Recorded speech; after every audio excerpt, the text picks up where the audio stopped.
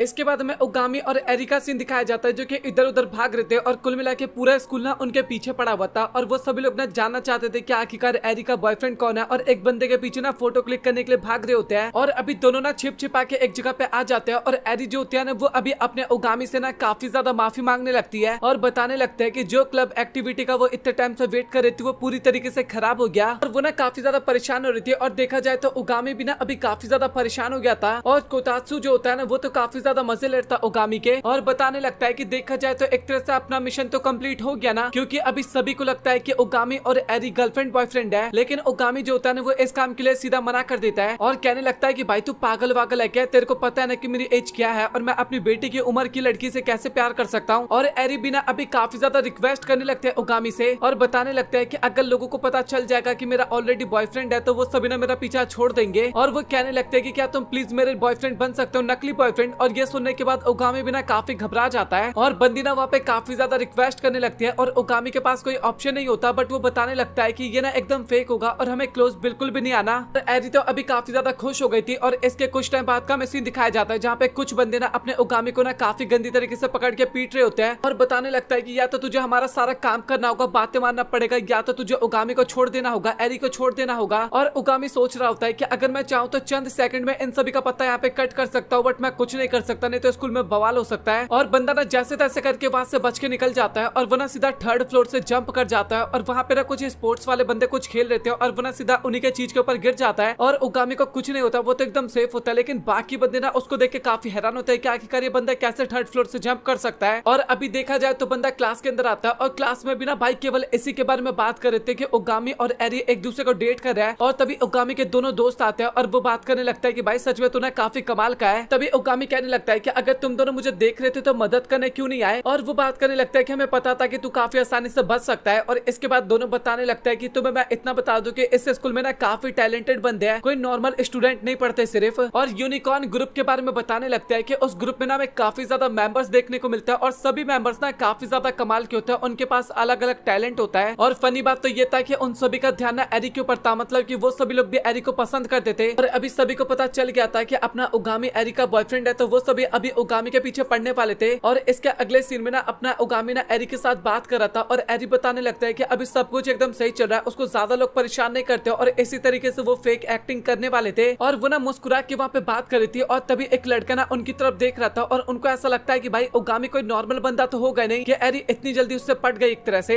और तभी अचानक से हमें पिंक हेयर वाला एक बंदा दिखाया जाता है जो कि स्कूल में नया आया था, ट्रांसफर स्टूडेंट था। और उस बंदे को ना सभी लोग देख के काफी ज्यादा इंप्रेस होते जा रहे थे, और जैसे ही अपना ओगामी उस बंदे को देखता है ना तभी उसको पता चल जाता है कि भाई ये कोई नॉर्मल बंदा तो बिल्कुल भी नहीं है। और अभी ना मैं आपको काफी फनी बात बता रहा हूँ, टीचर बताने लगता है इंट्रोडक्शन देने के लिए, और वो बंदा अपना नाम ही नहीं ले पाता। जिस तरीके से अपना ओगामी काफी ज्यादा घबरा रहा था उसी तरीके से ये बंदा भी काफी घबराता है। और ओगामी सोचने लगता है कि भाई सच में ये एरी का बॉयफ्रेंड बनेगा या फिर फियांसे बनेगा क्या। और अभी शिना काफी ज्यादा शर्मा रहा था और अपने सीट पे जाकर बैठ जाता है, और पूरी क्लास काफी ज्यादा हैरान था देखा जाए तो। और एरिना उससे बात करने की कोशिश करती है अच्छी तरीके से, लेकिन शिना काफी वियर्ड सी हरकतें करने लगता है वहाँ पे। इस बंदे का नाम शिन था, मैं इतना आपको बता दूं। और अभी शिना काफी ज्यादा घबरा रहा था और बात कर रहा होता है कि यार एरी सच में काफी ज्यादा कमाल किया, मतलब कि पिक्चर से काफी ज्यादा सुंदर है। और अभी उसको ना बात करने में भी काफी ज्यादा डर लग रहा था। और इसके बाद वो ना एक लेटर लिख के देता है एरी को। और फनी बात तो ये था कि एरी को लगता है कि शायद उसने कोई लव लेटर लिखा होगा, लेकिन उसके अंदर ना लोकेशन लिख रखा था कि तुम्हें कहाँ पे मिलना है मुझे स्कूल खत्म होने के बाद। और बंदा इतना ज्यादा वियर्ड सी हरकतें कर रहा था, लेकिन उसके बाद भी लड़कियां ना भाई काफी ज्यादा इंप्रेस होती जाती है अपने शिन से। और अभी एरिना ये लेटर ओगामी को दिखाती है और वो कहने लगती है कि तुम्हें भी मेरे साथ चलना होगा, क्योंकि देखा जाए तो अगर कोई रियल बॉयफ्रेंड होता तो वो भी शायद उसके साथ जाता, इनसिक्योरिटी सा तो फील होता ना। और वो दोनों उस लोकेशन पे जाते हैं जहाँ पे शिन ना ऑलरेडी वहाँ पे पहुंच रखा था। और तभी शिन कहने लगता है कि मुझे पक्का भरोसा था कि तुम्हारे पास कोई बॉयफ्रेंड है। और तभी एरिन नोटिस करती है कि अभी शिन ना काफी बढ़िया तरीके से बात करने लगा है। और तभी वो ना उसकी तरफ देखती है और लिटरली भाई जो बेबी अपने मुंह में नहीं लगा के रखता है सेम उसने लगा रखा था। और वो बताने लगता है कि जब वो ऐसे रहता है ना तो उसको काफी अच्छा सा फील होता है। अभी उसके जितने भी एंजाइटी थी ना वो सब कुछ गायब हो गया था। ओगामी सोच रहा होता है कि मुझे पता है कि अंडरवर्ल्ड के बंदे ना काफी वियर्ड होते हैं, लेकिन भाई इतना ज्यादा वियर्ड होता है ये नहीं सोचा था मैंने। अभी शिन बताने लगता है कि सच बताओ तो जब मैंने तुम्हें पहली बार देखा था तभी तो मुझे पसंद आ गए थे। इस टाइप की बातें वो एरी के सामने करने लगता है।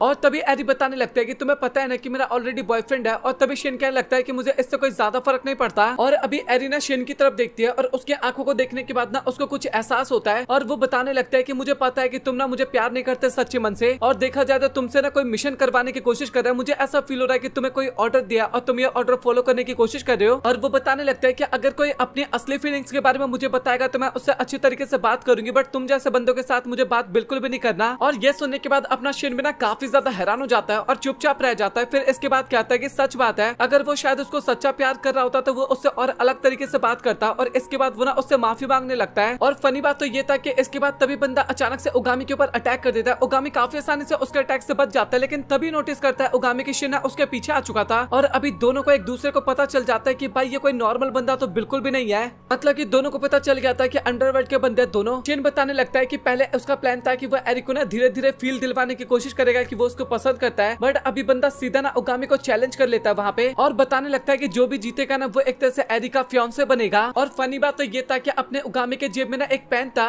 और वो ना एरिक के डैड ने दिया था और वो पेन कोई नॉर्मल पेन नहीं था, वो फियांसे सिलेक्ट करने का पेन था। जिसके पास पेन होगा वो फियांसे बनेगा कुल मिला के। और ये सारी बातें ना शिन बता रहा होता है और वो जो डुअल था ना फाइट के लिए चैलेंज किया था उसको भी ना मना नहीं कर सकता था। और अगर वो बैटल शिन जीत जाता है ना तो इसके बाद अभी पेन ना उसके पास चला जाएगा, शिन के पास चला जाएगा और वो बॉयफ्रेंड बन जाएगा अपना एरिक का। मतलब कि लिटरली भाई क्या ही मजाक चल रहा है यहाँ पे। और अभी अपना उगामी ना काफी ज्यादा गुस्सा हो गया था क्योंकि उसको ऐसा लग रहा था कि एरिक को ना सब लोग टूल की तरह सोच रहे हैं कि जो जीतेगा वो उसका हो जाएगा। और वो ना काफी गुस्से में ना शिन को कहने लगता है कि भाई तू मुझे बिल्कुल भी नहीं हरा सकता और चैलेंज को एक्सेप्ट कर लेता है। और अभी हमें क्लास का सीन दिखाया जाता है जहाँ पे एरिना काफी ज्यादा परेशान होती है फाइट के बारे में सुन के। वो बताने लगते हैं कि डुअल के हिसाब से जिसके पास वो फाउंटेन पेन होगा ना वही उसका बॉयफ्रेंड होगा या फिर फ्यूचर फियांसे होगा। और क्लास में बाकी बंदे भी ना अभी उगामी का काफी ज्यादा मजाक उड़ाने लगता है कि भाई तू आखिरकार क्या ही कर लेगा चश्मे से तू तो। और देखा जाए तो अभी वहाँ पे ना सिचुएशन काफी ज्यादा खराब हो गया था। एरिक का भी काफी ज्यादा मजाक बन रहा था और अपने उगामी का भी। और तभी एरिक फाइनली वहाँ पे सब कुछ रिवील कर देते हैं कि वो ना उगामी से मदद लेना चाहती थी। उगामी को उसका बॉयफ्रेंड नहीं है, वो अच्छी तरीके से शांति से वहाँ पे रह सके, इस कारण उसने फेक बॉयफ्रेंड बनने के लिए कहा था उगामी को। उगामी बताने लगता है कि इससे मुझे कोई फर्क नहीं पड़ता और मैं अपना 100% देने की कोशिश करूंगा। और अभी फाइनली वो लोग ना अपने फाइट लोकेशन पे आ गए थे जहाँ पे हमें काफी ज्यादा बंदे दिखाए जाते हैं जो कि उस फाइट को देखने के लिए वेट कर रहे थे। और अभी सभी लोग काफी ज्यादा एक्साइटेड थे, लिटरली फाइट होने वाला था इस कारण। और शिन ना मैच के रूल्स बताने लगता है, 1 घंटे का मैच होने वाला था और जो शिन के पास बेबी वाला होता है ना जो उसने मुंह में डाल रखा था, अगर वो डाल देगा उगामी के मुंह में तो भाई उगामी हार जाएगा और वो फाउंटेन पेन अपने शिन को मिल जाएगा। और अगर नहीं ऐसा होता है तो भाई अपना शिन बैटल जीत जाएगा, मतलब कि उगामी बैटल जीत जाएगा। और रूल सुनने के बाद बाकी बंदे भी ना वहाँ पे काफी ज्यादा हंसने लगता है क्योंकि काफी फनी रूल था और काफी फनी मैच था। और तभी शिन ना अगेन कन्फेशन करने लगता है और बताता है कि मैच जीतने के बाद वो ना एरिक के गोद में अपना सर रख के सोएगा। और बाकी बंदे भी सोचते हैं कि भाई ये सच में मूर्ख है क्या। और अभी देखा जाए तो फाइनली बैटल स्टार्ट हो गया था और शिन ना काफी ज्यादा फास्ट होता है, काफी बढ़िया तरीके से वो अपने उगामी को पीटे जा रहा था। और उगामी का प्रॉब्लम ये था कि वो अपनी पूरी पावर्स का भी तो इस्तेमाल नहीं कर सकता था ना, नहीं तो वो एक पंच में शिन को वहाँ पे बेहोश कर सकता था, लेकिन वो ऐसा नहीं कर सकता था। और वो ना बस इधर उधर से भागने की कोशिश कर रहा था, बस वो 1 घंटा बिताना चाहता था वहाँ पे। और देखा जाए तो काफी आसानी से कर सकता था, लेकिन वो भी तो नहीं करना था ना, उसको आसानी से दिखाना ही नहीं था, उसको दिखाना था कि वो काफी ज्यादा स्ट्रगल कर रहा है। और बाकी बंदे भी देख के काफी हैरान होता है और सभी को ऐसा लग रहा था कि उगामी ना केवल अपने लक के भरोसे यहाँ पे बच रहा है। बट फनी बात तो ये था कि शिन के जितने भी पंचेस थे ना वो एकदम बच रहा था, उससे सीरियसली बच रहा था। और अभी वो ना उसको एक जगह पे फंसा देता है। तभी शिन बताने लगता है कि जब नूरिन ने उसको रिजेक्ट किया था तो उसके बाद उसने काफी कुछ सोचा और वो बताने लगता है कि फिर मैंने सोचा है कि एक बच्चा है और एक बड़ा है और इससे कोई ज्यादा फर्क नहीं पड़ना चाहिए। और ये बात ना उगामी को ज्यादा अच्छी तरीके से समझ में नहीं आता। और अभी शिन जो होता है ना वो अगेन लगातार काफी ज्यादा अटैक्स करने लगता है उगामी पे। और सबसे बड़ी प्रॉब्लम की बात तो ये थी कि वो जो निप्पल जैसा चीज होता है ना वो बार बार उगामी के मुंह में डालने की कोशिश कर रहा था, लेकिन उगामी भी कुछ कम नहीं होता, वो जैसे तैसे करके बार बार अपने आप को बचाने की कोशिश कर रहा था वहाँ पे। और तभी अचानक से शिन पूछे लगता है कि भाई तू सच में उसको इतना प्यार करता है क्या। और ये सारी बातें ना उगामी को भी सोच में डाल देता है क्योंकि देखा जाए तो वो शिन को प्यार नहीं करता था, मतलब कि एरी को। इसका रीजन आप सभी को भी काफी अच्छी तरीके से पता होगा क्योंकि एज गैप काफी ज्यादा था। और अभी वो डिसाइड करता है कि हार जाना ये कोई बेकार ऑप्शन नहीं है। बट तभी अचानक से ना उसके अपनी बेटी की याद आ जाती है और वो कहने लगता है कि ये कोई जिद की बात नहीं है, जिस तरीके से मेरी बेटी अकेली रही है मैं वैसा नहीं चाहता कि कोई और अकेली रहे, मतलब कि एरी अकेले रहे। और फनी बात तो ये था कि अभी वो दोनों ना अगेन बाहर आ गए थे, 1 मिनट बचा हुआ था और जो शिन होता है ना वो इसके बाद पैसिफायर को ना फेंक देता है। और ये चीज देख के बाकी सभी लोग भी काफी हैरान हो जाते हैं। और तभी शिन कहने लगता है कि भाई मैंने ये तो बिल्कुल भी नहीं कहा था कि यहाँ पे केवल एक ही निप्पल या फिर पैसिफायर देखने को मिलेगा। और फनी बात तो ये होता है कि भाई तभी अचानक से वहाँ पे काफी ज्यादा आ जाते हैं और अपना उगामी ना जैसे तैसे करके उन सभी से बचने की कोशिश कर रहा था। और अभी अपना उगामी का ना बैलेंस में बिगड़ गया था और एक पैसिफायर ना शिन ना एक डंडे पे लगा के ना सीधा उसकी तरफ फेंकता है। और अभी तो तो सभी लोगों को ऐसा लग रहा था कि भाई ओगामी का गेम खत्म हो गया, बट तभी हमें पता लगता है कि ओगामी ने ना पहले से एक ट्रैप लगा के रखा था। उसने एक रस्सी बांध के रखा था जिस कारण शेन का जो पैसिफायर होता है ना वो नहीं जा पाता ओगामी के मुंह तक, और फाइनली टाइम भी अप हो जाता है और इसी के साथ ओगामी गेम का विनर बन जाता है। और अभी सभी लोग काफी ज्यादा हैरान हो गए थे कि आखिरकार भाई कैसे ओगामी जीत सकता है, और शेन भी ना काफी ज्यादा उदास हो जाता है और अपना ओगामी बताने लगता है कि मुझे नहीं पता कि मेरी फीलिंग कितनी ज्यादा स्ट्रांग है या फिर कमजोर है, बट मैं इतना जानता हूँ कि मैं एरी को ना बिल्कुल भी उदास नहीं देख सकता। और एरी को समझ में नहीं आता कि आखिरकार उसको क्या करना चाहिए जब उसके लिए दो लड़के फाइट कर रहे हैं। और इसके बाद में कुकिंग क्लब का सीन दिखाया जाता है, और फनी बात तो ये था कि वहाँ पे एक नया बंदा ज्वाइन कर जाता है और ये बंदा शेन होता है, मतलब कि लिटरली भाई ये पीछा नहीं छोड़ने वाला था उन सभी का। और इसके बाद हमें यूनिकॉर्न ग्रुप का ना एक और मेंबर का सीन दिखाया जाता है, और वो ना अपने शूटिंग के तौर पे ना काफी ज्यादा फेमस हो रखा था, मतलब कि कुल मिला के देखा जाए तो ये बंदा भी काफी ज्यादा कमाल का था और चारों तरफ ना केवल उसी के बारे में बातें चल रही थी। और इसके बाद हमें अगले दिन स्कूल का सीन दिखाया जाता है जहाँ पे टीचर ना टेस्ट के बारे में बताने लगता है, एग्जाम के बारे में। और ये सुनने के बाद अपना ओगामी ना काफी घबरा जाता है क्योंकि अभी उसको उसके औकात पता चल गई थी पढ़ाई को लेके, बट बाकी लोग ना उसको काफी मोटिवेट करने लगते हैं कि भाई तू ना काफी अच्छा स्कोर कर सकता है। और अभी बंदा थोड़ा मोटिवेट हो भी जाता है। और इसके बाद हमें एरी का सीन दिखाया जाता है जो कि अपने शॉप पे काम कर रही थी, बट अंकल बताने लगता है कि तुम्हें अपने एग्जाम की तैयारी करनी चाहिए। बंदी पहले मना कर रही होती है बट उसके बाद उसके ज्यादा जिद करने पे चली जाती है वो वहाँ से। और तभी अचानक से रास्ते में ना उसको ओगामी दिखाई देता है। और फनी बात तो ये था कि ओगामी जिस डायरेक्शन में जा रहा था ना वो थोड़ा 18+ वाला एरिया था, और ये देख के एरिना काफी ज्यादा हैरान हो जाती है और कहने लगता है कि अगर उसको घूमने का ही मन था तो मेरे कैफे में आ जाता ना, आखिरकार ये कहाँ जा रहा है। और फनी बात तो ये था कि इसके बाद वो ना एक बंदी से मिलने के लिए जाता है, भाई लड़का था या लड़की थी आप लोग की जज करो। और वो ना उसके साथ किसी के बारे में बात करने लगता है। और फनी बात तो ये था कि ये सारी चीजें देख के ना अपनी एरिना और भी काफी ज्यादा घबरा जाती है। और फनी बात तो ये था कि इसके बाद अपना ओगामी ना अंदर जाता है और वहाँ पे भी एक आदमी था या फिर औरत था, आप जो भी मानो, बट इतना था कि वो दोनों ना काफी पहले से एक दूसरे को जानते थे और वो औरत ना अपने ओगामी को ना बेटे की तरह मानती थी। और तभी अचानक से उसकी वहाँ पे रियल वाइफ भी आ जाती है। और ये सारी चीजें देख के अपनी एरिका का दिमाग और भी ज्यादा घूम जाता है और वो सोचने लगते हैं कि भाई ये लोग यहाँ पे कर क्या रहे हैं, मतलब कि अपना इतना छोटा बंदा इतने बड़े बंदों के साथ क्या कर रहा है। और तभी वाइफ बताने लगते हैं कि अभी तुम बच्चे बन गए तो तुम्हें ना बच्चों की तरह लाइफ स्पेंड करना चाहिए, हर वक्त पे ना इतना ज्यादा सीरियस होकर सोचने की जरूरत नहीं है। और ये सारी बातें ओगामी ना काफी गौर से सुन रहा था। और ये बात सुनने के बाद अपना ओगामी ना काफी हैरान हो जाता है क्योंकि काफी टाइम बाद उसको कोई एडवाइस दे रहा था और खासकर वो उसकी वाइफ थी। और अभी अपना बंदा ना उसको कहता है कि मैं तुम्हें स्टेशन तक छोड़ देता हूँ, और एरिना इसलिए मान जाती है। नोरिन के तो दिमाग में यही चला था कि आखिरकार ओगामी है कौन। और अभी हमें रिजल्ट का सीन दिखाया जाता है, मतलब कि एग्जाम हो जाता है और रिजल्ट का सीन दिखाया जाता है। और फनी बात तो ये था कि अपने बंदे ने काफी अच्छा खासा स्कोर किया था, बट अपना ओगामी ना इस चीज से ज्यादा सेटिस्फाई नहीं था और कहने लगता है कि मुझे और भी ज्यादा प्रिपरेशन करना पड़ेगा। और ये सुनने के बाद बाकी बंदे और भी ज्यादा हैरान हो जाते हैं और सोचने लगते हैं कि जिस बंदे को केवल लड़ाई के अलावा कुछ नहीं आता था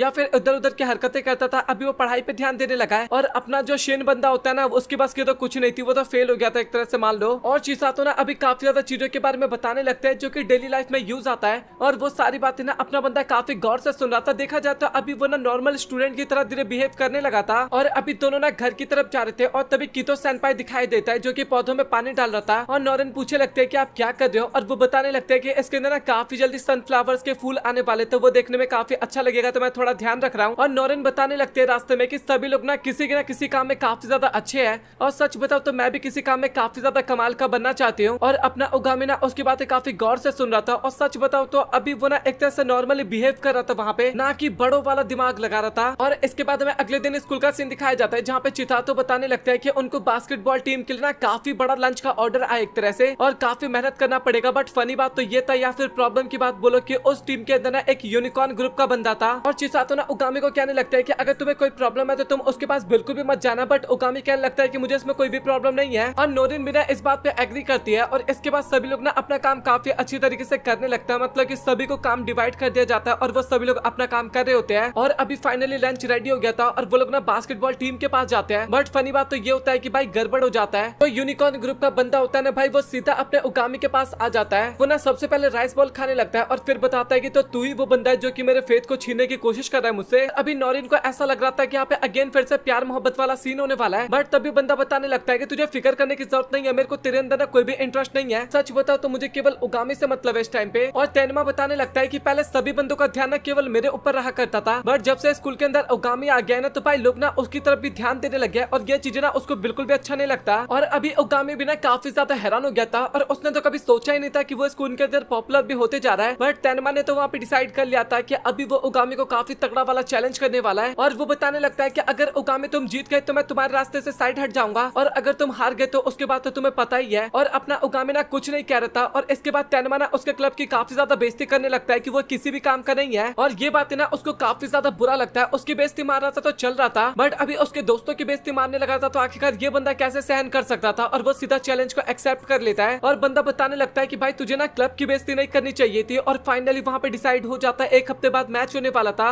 और अभी पूरे स्कूल में ना केवल इसी के बारे में बात चलने लगा था क्योंकि स्कूल के दो फेमस बंदे एक दूसरे के साथ टकराने वाले थे। और अभी क्लब का सीन दिखाया जाता है जहाँ पे वो सभी लोग डिस्कस कर रहे थे कि आखिरकार उन्हें क्या करना चाहिए और शिनो और कीतो बिना उसका साथ देने के लिए एकदम रेडी हो गए थे, उसकी तरफ से खेलने वाले थे और बाकी सभी लोग बिना उसको काफी ज्यादा सपोर्ट करने लगते हैं। जो बंदे उसको पहले इग्नोर करने की कोशिश करते थे वो अभी उसको सपोर्ट कर रहे थे। और अभी तेनमा भी हमें दिखाया जाता है जो कि अपने दोस्त के पास जाता है और वो ना उसके साथ काफी सीरियस वाली प्रैक्टिस करता है। मतलब कि कुल मिला के बंदा भी काफी ज्यादा सीरियस था और ये उसका अहंकार एक तरह से आप लोग कह सकते हो या फिर जुनून कह सकते हो जो कि उसको किसी भी तरीके से पूरा करना था। और अभी काफी दिन बढ़ते जा रहे थे और केवल स्कूल में ना इसी बारे में बात कर रहा था कि आखिरकार कौन जीतेगा, ओगामी जीतेगा या फिर तेनमा जीतेगा। और केवल ना उनके मैच के बारे में बातें चल रहा था। एक तरह से देखा जाए तो सब लोग सोच रहे थे कि तेनमा अपने अहंकार के लिए बैटल कर रहा है और वही दूसरी तरफ ओगामी अपने दोस्तों और अपने क्लब के लिए बैटल कर रहा है। अपना बंदा बिना सब कुछ समझने की कोशिश करता है और नोरिन जो थी ना वो भी सारी चीजें देख रही थी। और सच बात तो यह है कि नोरिन को ना ओगामी स्टार्टिंग में काफी वियर्ड सा बंदा लगता था लेकिन अभी वो उसको काफी डिफरेंट सा लगता है। केवल फेम के पीछे नहीं भागता बल्कि वो जिसको अपना मानता है वो उसके सपोर्ट में रहता है हमेशा। तेनमा जो होता है ना वो काफी ज्यादा प्रैक्टिस करता है, मतलब कि उसके दिमाग में ये था कि अगर वो हार गया गलती से भी मैच तो स्कूल के अंदर उसकी जितनी भी इज्जत है ना वो सारी इज्जत खत्म हो जाएगी। और इसी तरीके से 7 दिन बीत जाते हैं और फाइनली अभी मैच का दिन आ जाता है। और देखा जाए तो वहाँ पे क्राउड भी ना काफी ज्यादा थे और तेनमा को ऐसा फील हो रहा था कि भाई उसके ऊपर काफी ज्यादा भरोसा है, वो काफी आसानी से मैच को जीत सकता है। वही दूसरी तरफ अपना ओगामी एकदम शांत था और उसके दोस्तों को पता था कि जब ओगामी शांत होता है तो इसका मतलब काफी ज्यादा सीरियस है। और वैसे देखा जाए तो वो हमेशा शांति रहा करता था। और नोरिन ना काफी ज्यादा घबरा रखी थी, मतलब कि उसको काफी फिक्र हो रही थी। और तेनमा अगेन काफी बेइज्जती करने लगता है और बताता है कि भाई मैच खत्म होने के बाद तुझे कोई भी याद नहीं रखेगा और सभी का ध्यान केवल मेरी तरफ रहेगा। तभी ओगामी कहने लगता है काफी गुस्से में कि फेम से ज्यादा जरूरत ना लोगों का साथ होता है या फिर अपने दोस्तों का साथ होता है। और ये सुन के तेनमा भी काफी हैरान हो जाता है। और कुल मिला के देखा जाए तो आप लोग मानोगे नहीं, इसके बाद सभी बंदे ना अपने ओगामी को चीयर कर रहे थे। लिटरली भाई अपने ओगामी को सभी लोग वहाँ पे चीयर कर रहे थे, ना कि तेनमा को। तेनमा पहले से भी काफी पॉपुलर था लेकिन उसके बाद भी सभी लोग ओगामी को चीयर कर रहे थे क्योंकि बंदे का मोटिव काफी ज्यादा क्लियर था कि वो उसको अपने दोस्तों के लिए अपने क्लब के लिए फाइट करना है। अभी फाइनली मैच स्टार्ट हो गया था और ओगामी सोच रहा होता है कि उनके पास 3 बंदे हैं और देखा जाए तो काफी आसानी से गेम को विन कर सकते हैं। और अभी गेंद ना ओगामी के हाथ में होता है बट फनी बात तो ये होता है कि तेमिया जो होता है ना वो अचानक से ओगामी के पास आके ना बॉल छीन लेता है। और सबसे प्रॉब्लम की बात तो ये थी कि तेमिया काफी दूर था लेकिन अचानक से वहाँ पे आ गया और इसके बारे में ओगामी को पता भी नहीं चला। और तेनमा ना अभी केवल अपना स्टाइल दिखाना चाहता था, इस कारण वो ना एक शॉट मारने की कोशिश करता है और लिटरली वो शॉट ना काफी प्यार से मारता है लेकिन वो इतना ज्यादा खतरनाक था कि स्टेडियम ना पूरा हिल जाता है। गोल तो नहीं होता लेकिन स्टेडियम पूरा हिल जाता है। और ये चीज देख के ना बाकी सभी लोग भी अभी काफी घबरा गए थे और ओगामी भी ना अभी कुल मिला के देखा जाए तो काफी ज्यादा गुस्से में आ गया था। और बाकी लोग उसको कहने लगता है कि भाई तुझे भी जीतना होगा। शेन को पता था कि अगर वो अपनी पावर्स का इस्तेमाल करेगा तो भाई गड़बड़ हो सकता है, बट सच बात तो ये था कि ओगामी ना यहाँ पे अपनी पावर्स का इस्तेमाल करने के लिए भी तैयार था क्योंकि उसको ना तेनमा की घमंड को तोड़ना था। और अभी जो अपना ओगामी होता है ना वो भी एक शॉट मारता है और लिटरली उस शॉट को ना तेनमा रोक लेता है, बट वो काफी मुश्किल से उस शॉट को रोक पाता है और उसको पता चल जाता है कि भाई ये बंदा कोई कम नहीं है। और अभी वो ना पेनल्टी शॉट हो जाता है और सभी लोग काफी हैरान थे। सबसे पहले तो ओगामी के शॉट को लेके क्या आखिरकार वो बंदा इतना खतरनाक शॉट कैसे मार सकता है और जबकि उसके बारे में किसी को कुछ पता भी नहीं है। अपना ओगामी भी ना बहाना देने लगता है कि वो कभी कभार ना इसी तरीके से शॉट मारने की प्रैक्टिस करता है। और देखा जाए तो अभी सभी लोगों को ना उसकी बातें समझ में आ गई थी कि वो एवरेज स्टूडेंट ही है, बट तभी वो लोग नोटिस करते हैं कि शिन्ना वहाँ पे काफी वियर्ड से हरकतें कर रहा है। और लिटरली अभी ओगामी को पता चल गया था कि शिन का पैसिफायर कहीं पे खो गया और लिटरली बंदा इसके बारे में कह भी नहीं पा रहा था वहाँ पे, बट ओगामी ना अच्छी तरीके से इशारों में समझ जाता है उसकी सारी बातें। और उसको पता चल गया था कि वो ना उसके क्लास बैग के अंदर था और इसके बाद वो ना बाकी लड़कियों को वो लाने के लिए कहने लगता है। और अभी ओगामी शिन को ना गोल पोस्ट के सामने खड़ा कर देता है ताकि वो गोल ना कर सके कम से कम। और अभी तेनमा भी ना काफी परेशान हो गया था क्योंकि भाई वो ज्यादा देर तक गेम को रुका हुआ देख के बोरिंग सा फील कर रहा था। और अभी हमें सभी लड़कियों का सीन दिखाया जाता है जो कि पैसिफायर को लेने के लिए जा रहे थे और एक लड़की बताने लगता है कि शिन के लिए ना पैसिफायर काफी ज्यादा इंपॉर्टेंट है। उसको ना अपनी मदर की स्माइल वाली शक्ल याद है और उसकी मदर ही उसको हमेशा पैसिफायर दिया करती थी, इस कारण ना उसका ना इमोशन जुड़ा हुआ है उस चीज के साथ। और ये बात है सुन के तो सच में मुझे भी काफी अच्छा लगा। अभी लड़कियां सब ना फाइनली गोल पोस्ट के पास आ जाती है और फनी बात तो ये था कि वो सब ना शिन के शकल को देखते हैं और वो ना थोड़ा बदल चुका था। और हमें पता लगता है कि शिन ने ना एक तरह से काफी ज्यादा तेनमा के गोल को रोकने का कोशिश किया था और उन लोगों को ऐसा लगता है कि भाई शिन तो काफी कमाल का, बट मजबूरी की बात तो ये था कि वो ना जानबूझ के नहीं रोकता था, गलती से रुक जाती थी सारी बॉलें। और इसके बाद जो अपनी लौंडिया होती है ना वो उसकी तरफ पैसिफायर फेंक के मारती है, मतलब कि मैं नोरिन की बात कर रहा हूँ। और तेनमा जो था ना वो तभी अगेन एक काफी खतरनाक सा शॉट मारता है, लेकिन कमाल की बात तो ये थी कि अभी पैसिफायर से इनको मिल गया था और वो काफी स्टाइल मारते हुए शॉट को रोक लेता है। और ये चीजें देख के ना पूरा स्टेडियम भी काफी ज्यादा हैरान हो गया था। और अभी फाइनली गेम ना अगेन स्टार्ट होता है और सच बताओ तो ओगामी और तेनमा की फाइट ना काफी कमाल का हो रहा था। तेनमा इधर से उधर बॉल लेके भागने की कोशिश कर रहा था, लेकिन ओगामी ने बार बार उसके पीछे आ जाता अपने स्पीड की वजह से। और ये सारी चीज देख के ना तेनमा का दोस्त भी काफी हैरान होता है और सोचता है कि भाई सच में ओगामी की स्पीड काफी कमाल की है। और सबसे कमाल की बात तो ये था कि ओगामी ना गेम को हारना भी नहीं चाहता था। और ओगामी बताने लगता है कि सच बताओ तो लाइफ में काफी टाइम बाद मुझे कुछ काम करके इतना ज्यादा मजा आ रहा है। और ये सारी बातें सुन के उसके दोस्त भी ना काफी खुश होते हैं, बट तेनमा को तो अभी काफी डर लग रहा था, वो थोड़ा थोड़ा नर्वस होते जा रहा था। और तभी हमें पता लगता है कि तेनमा ना काफी डिफरेंट सा बंदा था। वो स्टार्टिंग से ना स्पोर्ट्स के मामले में काफी ज्यादा कमाल का था। वो कोई भी गेम खेलने के लिए जाता था ना तो कुछ ही टाइम में एकदम परफेक्ट हो जाता था। और तभी अचानक से उसकी नजर ना ओगामी के ऊपर गई और उसका दोस्त कहने लगता है कि मुझे ऐसा लगता है कि तेरे को तेरा परफेक्ट राइवल मिल चुका है। बट तभी हमें पता लगता है कि तेनमा को ना राइवल ढूंढने का कोई शौक नहीं था, बल्कि उसको ना पावरफुल प्लेयर्स को ना हराने में काफी मजा आया करता था। उसको किक मिलती थी इस काम में। और देखा जाए तो वो सामने वाले प्लेयर को ना बस कुचल देना चाहता था। और वो कुल मिला के 3 स्पोर्ट्स खेला करता था, एक बास्केटबॉल हो गया, एक अपना बेसबॉल हो गया और एक अपना जो फुटबॉल होता है। और वो ना एक काफी कमाल का महान प्लेयर बनना चाहता था। देखो जैसे कि हमें कोई भी नया प्लेयर मिलता है तो उसकी तुलना हम पुराने प्लेयर के साथ करते थे। और ये सारी चीजें ना तेनमा को बिल्कुल भी पसंद नहीं था। वो चाहता था कि वो दुनिया में सबसे अलग बने। और वो बताता है कि उसको एक ऐसा प्लेयर बनना है जिसकी तुलना ना कभी भी कोई ना कर सके। और उसके दोस्त को पता चल जाता है कि अभी तेनमा की सोचना काफी ज्यादा गलत होते जा रहा है गेम को लेके। और अकेले शिखर पे रहने की जो उसकी तमन्ना है ना वो कब जाके उदासी में चेंज हो जाएगा इसके बारे में उसको भी कुछ नहीं पता। और अभी हमें तेनमा का सीन दिखाया जाता है और लिटरली बंदा काफी ज्यादा सीरियस हो गया था, काफी ज्यादा सीरियस हो गया था। और उसका दोस्त भी ना ये चीज देख के काफी डर गया था और सोच रहा होता है कि अभी अपनी पूरी जान लगाने वाला है। और अभी वो बॉल लेके ना आगे की तरफ जाने लगता है और एक बंदा ना बॉल को रोकने की कोशिश करता है, बट वो उसको नहीं रोक पाता। और इसके बाद शिन के पास जाता है और शिन भी ना उस बॉल को आसानी से नहीं रोक पाता।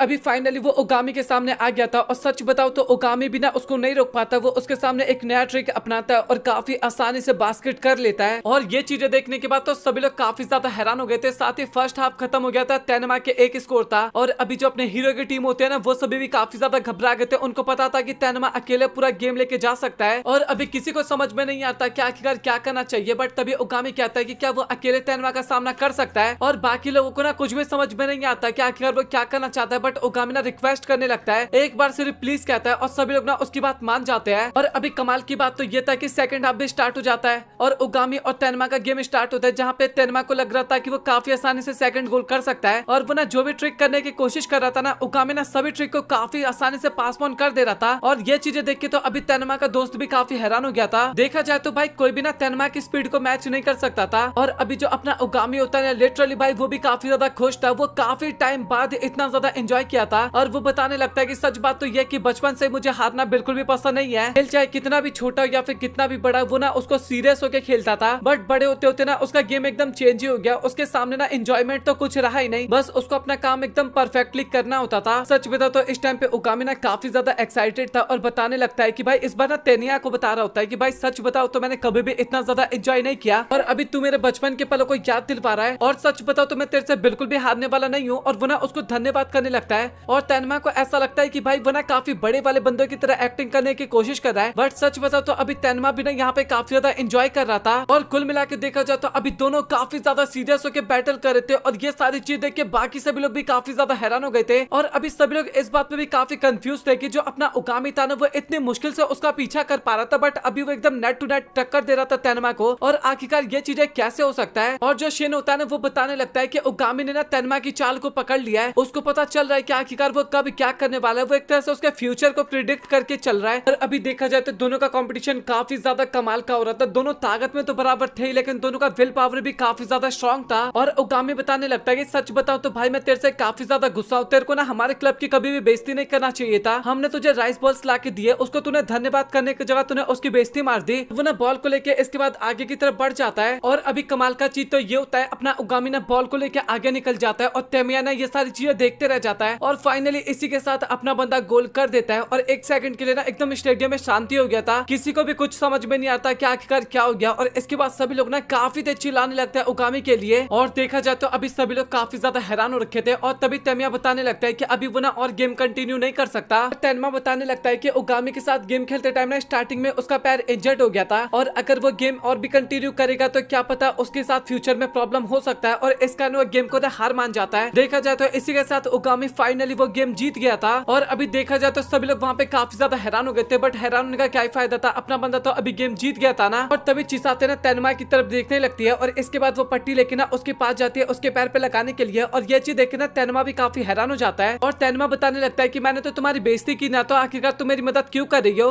और चिताते बताने लगते हैं कि तुम्हारा सपना काफी बड़ा है और सच बताओ तो अगर मैं तुम्हारी मदद ना करूँ तो ये मेरी कायरता कहलाएगी। और सच बताओ तो उस लड़की को भी ना काफी अच्छा लगता है तेनमा का गेम। और ये चीजें देख के ना तेनमा और बाकी लोगों को भी काफी अच्छा लगता है। और तेनमा बताने लगता है कि सच बात तो यह है कि वो राइस बॉस ना सच में काफी ज्यादा कमाल का था। और इसके बाद पूरे कुकिंग क्लब को ना वो काफी ज्यादा धन्यवाद करता है इस चीज को लेके। और अभी वहाँ का ना पूरा सिचुएशन एकदम सॉल्व हो गया था। बट प्रॉब्लम की बात तो ये थी कि अपने उगामी के पीछे ना अभी सभी क्लब के मेंबर पड़ गए थे। वो चाहते थे कि उगामी ना उसके क्लब में आ जाए और ये तो था प्रॉब्लम की बात। लेकिन तेनमा का गेम अभी तक खत्म नहीं हुआ था, वो तभी अचानक से क्लब के अंदर आता है और सभी को ऐसा लगता है कि शायद तेनमा ना क्लब को ज्वाइन करना चाहता है। लेकिन वो तभी चिसाते के पास जाता है और उसको बताने लगता है कि मैं तुमसे काफी प्यार करता हूँ। और ये सुन के तो अभी पूरी क्लास के बंदे ना काफी ज्यादा हैरान हो गए थे। और रियो बताने लगता है कि भाई मैं तेरे को बिल्कुल भी नहीं छोड़ूंगा, चुपचाप मेरी बहन से दूर हो जा। और वहाँ का माहौल तो इसी तरीके से काफी वियर्ड सा हो गया था। लेकिन तेनमा ना अभी उगामी के साथ बात कर रहा था और वो बताने लगता है कि भाई सभी को पता है कि तू ना काफी डिफरेंट सा बंदा है और आगे जाके ना इस चीज के बारे में सभी को और भी अच्छी तरीके से पता चल जाएगा, तू बिल्कुल भी छिपा नहीं पाएगा अपने आप को। और देखा जाए तो उगामी को ना इसके बारे में पता था, लेकिन उसको ना अपनी शांत लाइफ ना काफी अच्छी लग रही थी। और अभी ना एक अफवाह स्कूल में काफी गंदी तरीके से फैल गया था कि तेनमा का पैर ना उस टाइम पे इंजर्ड था, इस कारण काफी आसानी से ना उगामी गेम को जीत गया।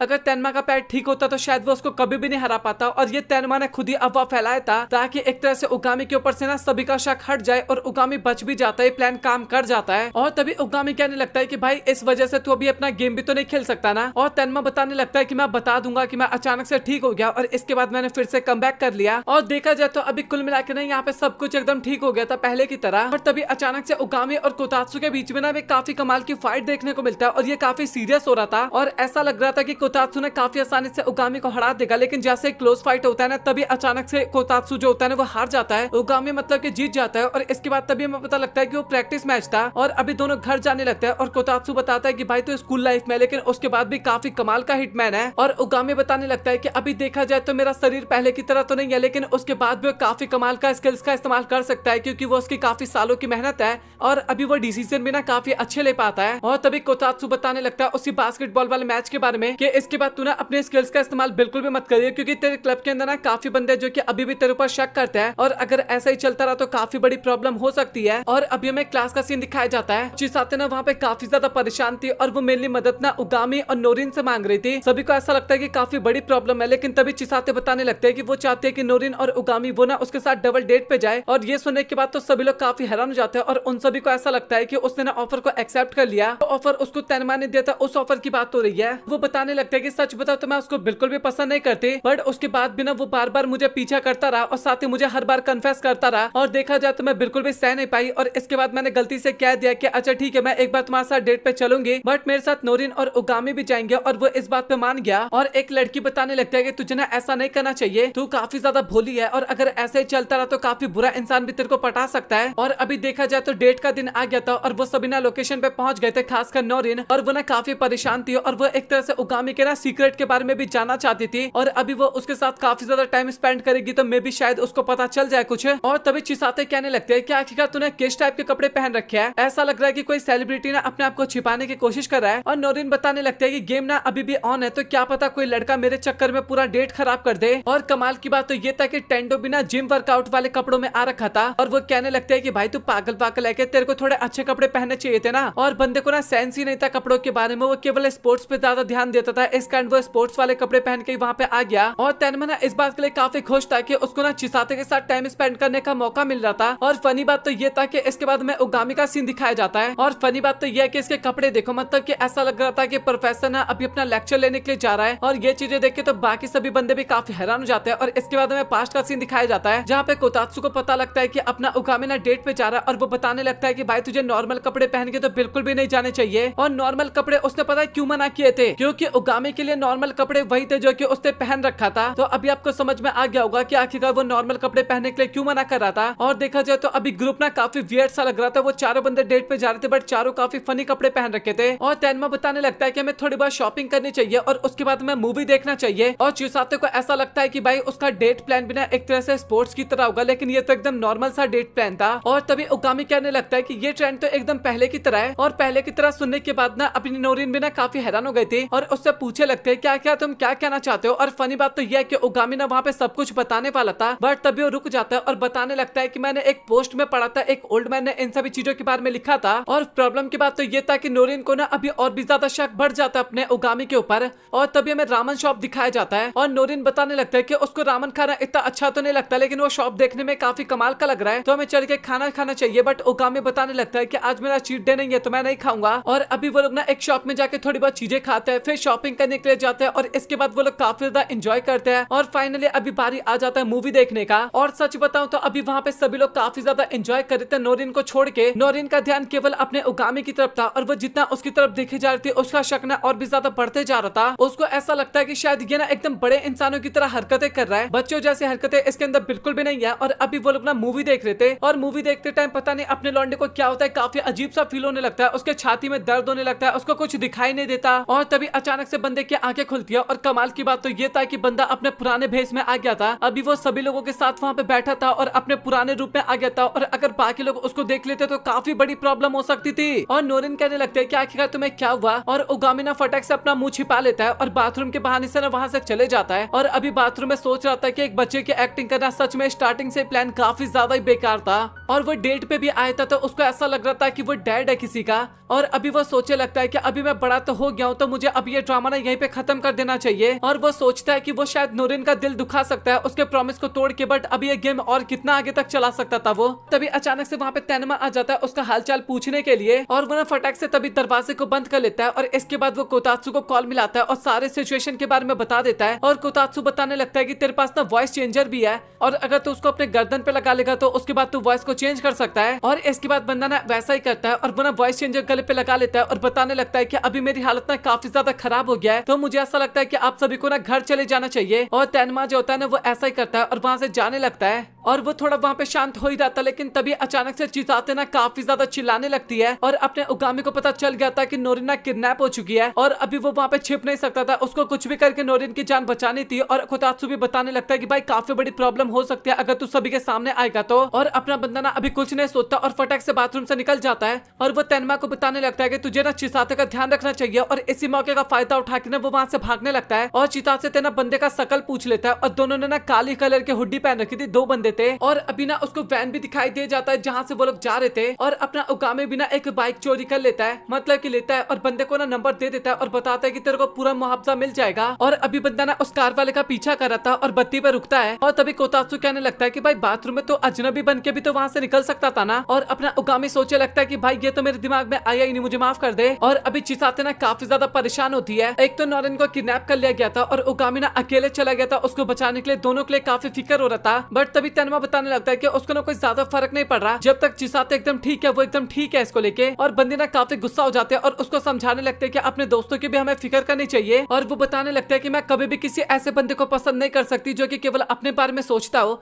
और ये सुन के ना तेनमा के भी दिल पे लगता है और वो सोचता है कि सच में भाई वो ना खुद काफी ज्यादा मतलबी है। और वो बताने लगता है कि भाई मैं इस तरीके की गलतियां ना आगे काफी ज्यादा कर सकता हूँ, लेकिन मुझे सब कुछ सीखना है और मैं चिसाते को उदास तो बिल्कुल भी नहीं रहने दे सकता। और अभी जो तेनमा होता है ना वो इसके बाद उगामी को कॉल मिलाता है, उसका लोकेशन के बारे में पूछता है। और अभी हमें उगामी का सीन दिखाया जाता है और पता नहीं क्यों अगेन ये बच्चा बन गया था। और सबसे फनी बात तो ये था कि तेनमा ना वहाँ पे 3 किलोमीटर भागते हुए आता है और ये चीजें देख के ना अपना उगामी भी काफी हैरान हो जाता है और सोचता है कि भाई ये बंदा सच में एकदम पागल है। और अभी स्टेडियम में ना हमें किडनैपर दिखाया जाता है और वहाँ पे नोरिन भी होती है। और उगामी को तो अब तक ऐसा लग रहा था कि शायद कोई नॉर्मल किडनैपर होंगे, बट अभी बंदा काफी घबरा गया था। और वो खासकर तेनमा के लिए घबरा गया था क्योंकि अकेले वो होता तो शायद काफी आसानी से उनको निपटा सकता था। और वो बंदे ना जॉर्डन गैंग के थे और वो काफी खतरनाक गैंग हुआ करती थी। और कोतात्सु बताने लगता है कि इस रैंक के अंदर, इस ग्रुप के अंदर बंदे ना रैंकिंग के हिसाब से आते हैं और जो सामने के दोनों बंदे थे ना उनकी रैंक भी काफी ज्यादा खतरनाक थी। और वहाँ पे एक तो काजुमा था और एक इची था। और जो काजुमा करके बंदा होता है ना बताने लगता है कि उगामी मैं तेरे को चैलेंज करना चाहता हूँ, बट अभी ना मेरे तेरे साथ खेलने का मन बिल्कुल भी नहीं है। और फनी बात तो ये था कि वो भी ना वहाँ पे नोरिन का दिल जीतने के लिए आया था और हमें पता लगता है कि वो ना हिप्नोसिस टेक्निक का इस्तेमाल कर सकता था, मतलब कि वो नोरिन का फियांसे बनना चाहता था। और बंदे का प्लान ये नहीं था कि वो उसको अपनी गर्लफ्रेंड बनाए, बल्कि उसका प्लान था कि वो ना इची की गर्लफ्रेंड उसको बना दे। और अभी वहाँ का माहौल ना काफी ज्यादा खराब हो गया था और वो बंदा ना ऑफर देने लगता है अपने तैनमा को, बताने लगता है कि भाई मैं तेरी सेटिंग बाजी ना चिसाते के साथ करवा दूंगा अगर तू हमारे साथ आ जाता है तो। और ये चीजें देखने के बाद कोतात्सु भी ना अभी काफी ज्यादा घबरा गया था, क्योंकि उसको पता था कि तैनमा ना काफी लालची बंदा है, अपने मतलब के लिए कुछ भी कर सकता है। बट तैनमा को ना चिसाते की बातें याद आने लगता है कि मैं अपने दोस्तों की काफी फिक्र करती हूँ। और वो बताने लगता है कि काजुमा भाई तेरे को ना ये सब कुछ नहीं कहना चाहिए था, चिसाते कोई ट्रॉफी नहीं है जिसको मैं जीतना चाहता हूँ, सच बताओ तो मैं उसको धोखा तो बिल्कुल भी नहीं देना चाहता। और उगामी भी कहने लगता है कि भाई अभी ना तेरा बहुत ज्यादा हो गया, अभी तुझे नोरिन को छोड़ देना चाहिए। और काजुमा भी ना अभी काफी सीरियस हो गया था और फाइट करने के लिए ना एकदम रेडी हो जाता है। और अभी वो लोग ना काफी ज्यादा हैरान हो गए थे क्योंकि वो ना गोल्फ बॉल का इस्तेमाल कर रहे थे वहाँ पे। और उगामी को तो समझ में आ जाता है और वो ना तैनमा को वहाँ पे झुकने के लिए कहने लगता है। लेकिन फनी बात तो ये था कि वो बॉल सच में काफी ज्यादा खतरनाक था, काफी तगड़ा ब्लास्ट होता है। और अभी उगामी ना तैनमा को अलग डायरेक्शन में भागने के लिए कहने लगता है। वो लोग वहाँ पे भाग रहे थे और उनके ऊपर काफी ज्यादा धमाका हुए जा रहा था। और काजुमा ना अभी उन दोनों को पकड़ने के लिए जाने लगता है और इची को ना नोरिन का देखभाल करने के लिए कहने लगता है वो। और उगामी के सामने प्रॉब्लम ये था कि उसके पास कोई भी वेपन नहीं था, या फिर क्या पता वो अपनी पावर्स का भी इस्तेमाल ना कर पाए। और तभी कोतात्सु ना एक ड्रोन भेजता है जिसके अंदर काफी ज्यादा वेपन्स थे जिसका इस्तेमाल उगामी कर सके। बट काजुमा ना काफी ज्यादा इंटेलिजेंट था, वो ना ड्रोन को पहले डिस्ट्रॉय कर देता है जिस कारण वो वेपन ना अपने बंदे के पास नहीं आ पाता। और तभी उगामी के दिमाग में ना एक काफी कमाल का प्लान दौड़ता है, वो ना एक धातु का टुकड़ा ना एक तरफ को फेंक देता है और इस चीज से ना इची को ऐसा लगता है कि वहाँ पे कोई बंदा है और वो ना एक ब्लास्ट करता है उधर को। और वहाँ पे ना एक काफी बड़ा सा ब्लास्ट होता है और ब्लास्ट में एक गन ना हवा में उड़ जाता है और वो गन सीधा उगामी के हाथ में आ गया था। और अभी अपना बंदा भी ना काफी गुस्सा हो गया था और वो बताने लगता है कि नोरिन को ना मैं अपनी बेटी की तरह मानता हूँ और अगर कोई उसके फादर के सामने कहे कि मैं तुम्हारी बेटी को सम्मोहित करके उसको अपने प्यार में गिरा लूंगा तो आखिरकार तुम्हें कैसा फील होगा। और काजुमा तो वहाँ पे कुछ नहीं कहता, लेकिन अपना उगामी तो वहाँ पे काफी ज्यादा ही सीरियस हो गया था।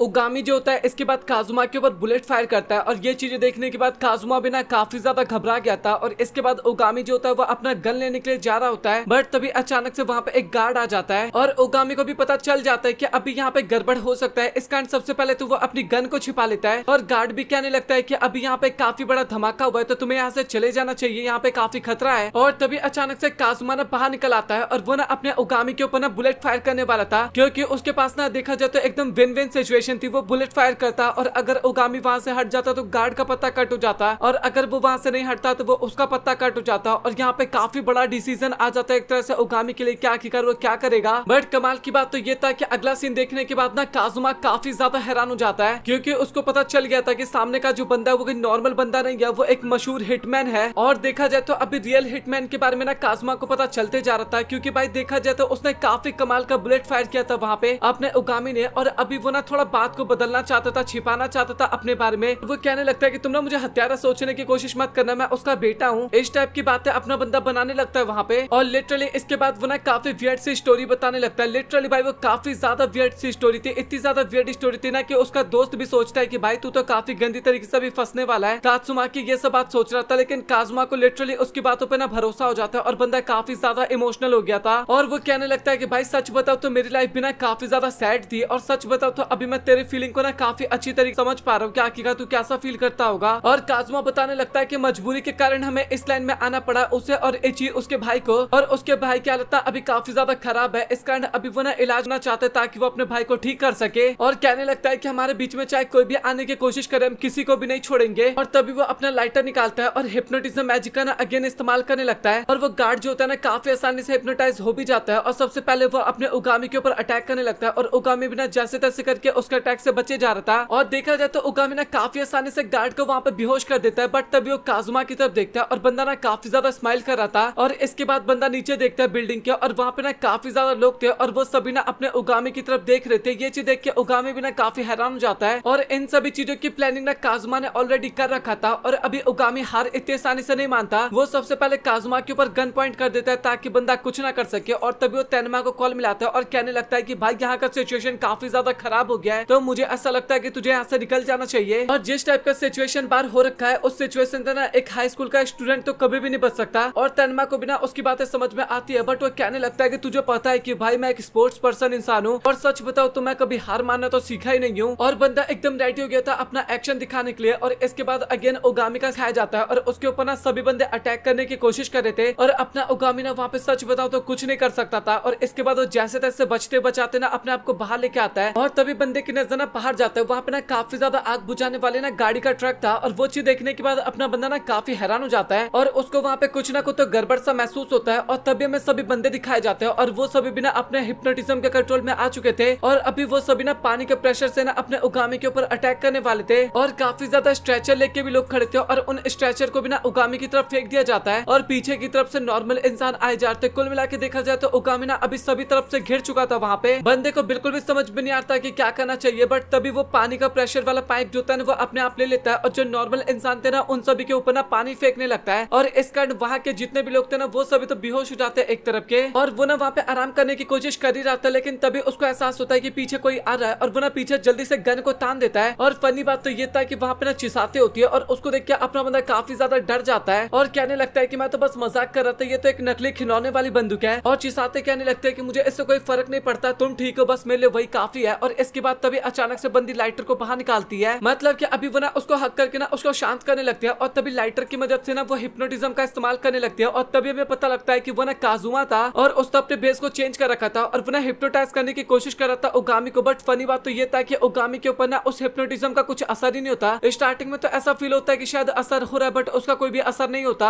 अभी बंदा एकदम ठीक हो गया था और वो ना पीछे की तरफ चला जाता है और सबसे पहले वो काजुमा के ऊपर गन तान लेता है। बट प्रॉब्लम की बात तो ये था कि वो ना बुलेट फायर नहीं कर पा रहा था क्योंकि देखा जाए तो उसने चिसाते का भेस ले रखा था और उगामी कभी भी एक नॉर्मल इंसान या फिर अच्छे इंसान को नहीं मार सकता था। और देखा जाए तो जब से वो स्टूडेंट बना था ना तब से उसके अंदर ना इमोशंस भी काफी ज्यादा आ गए थे, उसके काफी ज्यादा दोस्त बन गए थे, काफी ज्यादा लोगों के साथ टाइम स्पेंड किया करता था इस कारण। और तभी उगामी ना आसमान की तरफ गन पॉइंट करते हुए ना 3 बुलेट फायर करता है और ये चीज देख के काजुमा को ना शक होता है। उसको ऐसा लगता है कि उगामी ना शायद उसके कंट्रोल में आ गया, इस कारण वो मेरे ऊपर बुलेट फायर नहीं कर पा रहा और आसमान में बुलेट फायर कर पा रहा है। बट रीजन तो मैंने आपको बता ही दिया था कि आखिर का रीजन क्या है, उसने चिताते का भेस ले रखा था, इस कारण बंदा बुलेट फायर नहीं कर पा रहा था वहाँ पे। और अभी बंदे को ऐसा लगता है कि उसको ना यहाँ से भाग जाना चाहिए, वही उसके लिए काफी बढ़िया रहेगा। और इसके बाद वो ना इधर उधर 1-2 बुलेट फायर करने लगता है ताकि काजुमा का ध्यान भटक जाए। और ऐसा ही होता है, काजुमा का ध्यान ना भटक जाता है और तभी उगामी ना वहाँ से भाग जाता है। बट काजुमा भी ना कोई कम नहीं था, वो तभी हिप्नोटिज्म मैजिक का इस्तेमाल करता है और एक बंदे को ना अपने कंट्रोल में कर लेता है और उसके ऊपर ना चाकू तान देता है और वो कहने लगता है कि अगर तुम चुपचाप बाहर नहीं निकले तो मैं इसका पता कट कर दूंगा। और अभी देखा जाए तो उगामी के पास कोई ऑप्शन नहीं था और वो ना सामने आ जाता है और काजुमा कहने लगता है कि तुझे अपनी गन ना मेरी तरफ दे देना चाहिए और उगामी को सोचता भी नहीं है और गन को फेंक देता है नीचे। और तभी उगामी कहने लगता है कि भाई तुझे तो काफी अच्छी तरीके से पता है कि मेरा पत्ता कट होने वाला है और मेरी एक आखिरी इच्छा तो पूरी कर दे, इस टाइम पे बस मुझे तेरा रियल चेहरा देखना है। और ये बात सुनने के बाद काजुमा बिना उसके आखिरी इच्छा पूरा करने के लिए तैयार हो जाता है और वो ना चिताते का मास्क को हटा देता है। और फनी बात तो ये था कि जैसे वो मास्क हटाता है ना तभी अपना उगामी ना काफी ज्यादा स्माइल करने लगता है और उस स्माइल को देखने के बाद पता नहीं क्यों काजुमा ना काफी ज्यादा डर जाता है वहाँ पे। और तभी अचानक से ना आसमान से ना 1-2 मिसाइल नीचे गिरते हैं, बम होता है और वो ना ब्लास्ट कर जाते हैं और वो सभी ना काजुमा के ऊपर ब्लास्ट करता है। और इसके बाद में पता लगता है कि उगामी ने जो 3 बुलेट आसमान की तरफ फायर किया था ना ये उसी प्लानिंग का पार्ट था एक तरह से। और जो फायर एक्सटिंग्विशर वाला मशीन था वहाँ पे ना उसने कंट्रोलर को लगा रखा था और जैसे ही बंदे ने कंट्रोलर को प्रेस किया उसके बाद धमाका वहाँ पे हो गया और अपना उगामी तो उसके औकात भी दिखा देता है। और एक तरह से काजुमा भी ना काफी ज्यादा डर गया था उस बच्चे को देखने के बाद। वो सोच रहा था कि भाई ये किस टाइप का बच्चा है, मुझे तो समझ में नहीं आ रहा बिल्कुल भी। और तभी काजुमा ना काफी ज्यादा हंसते हुए कहने लगता है कि भाई मुझे कोई फर्क नहीं पड़ता, मैं यहाँ पे हार भी गया तो कोई बात नहीं, क्योंकि उसने नोरेन के ऊपर ना हिप्नोटिज्म मैजिक का इस्तेमाल कर दिया था। और वो बताने लगता है कि वो बंदी जैसे अपनी आंखें खोलेगी और अपने आगे जिसको सबसे पहले देखेगी वो उससे प्यार करने लगेगी और उसको पूरा भरोसा था कि उसका छोटा भाई ना कुछ भी करके उस बंदे को तो हरा ही देगा। और ये सुनने के बाद अपना उगामी बिना अभी काफी ज्यादा घबरा चुका था। और देखा जाए तो तेनमा कोई असैसिन तो था नहीं, वो तो एक नॉर्मल सा स्पोर्ट्स पर्सन था। और इसके बाद बंदा ना काफी स्पीड में भागने लगता है ताकि वो तेनमा की जान बचा सके और खासकर नोरिन की जान बचा सके। और सच बात तो ये था कि इस टाइम पे बंदा ना काफी ज्यादा सीरियस हो रखा था।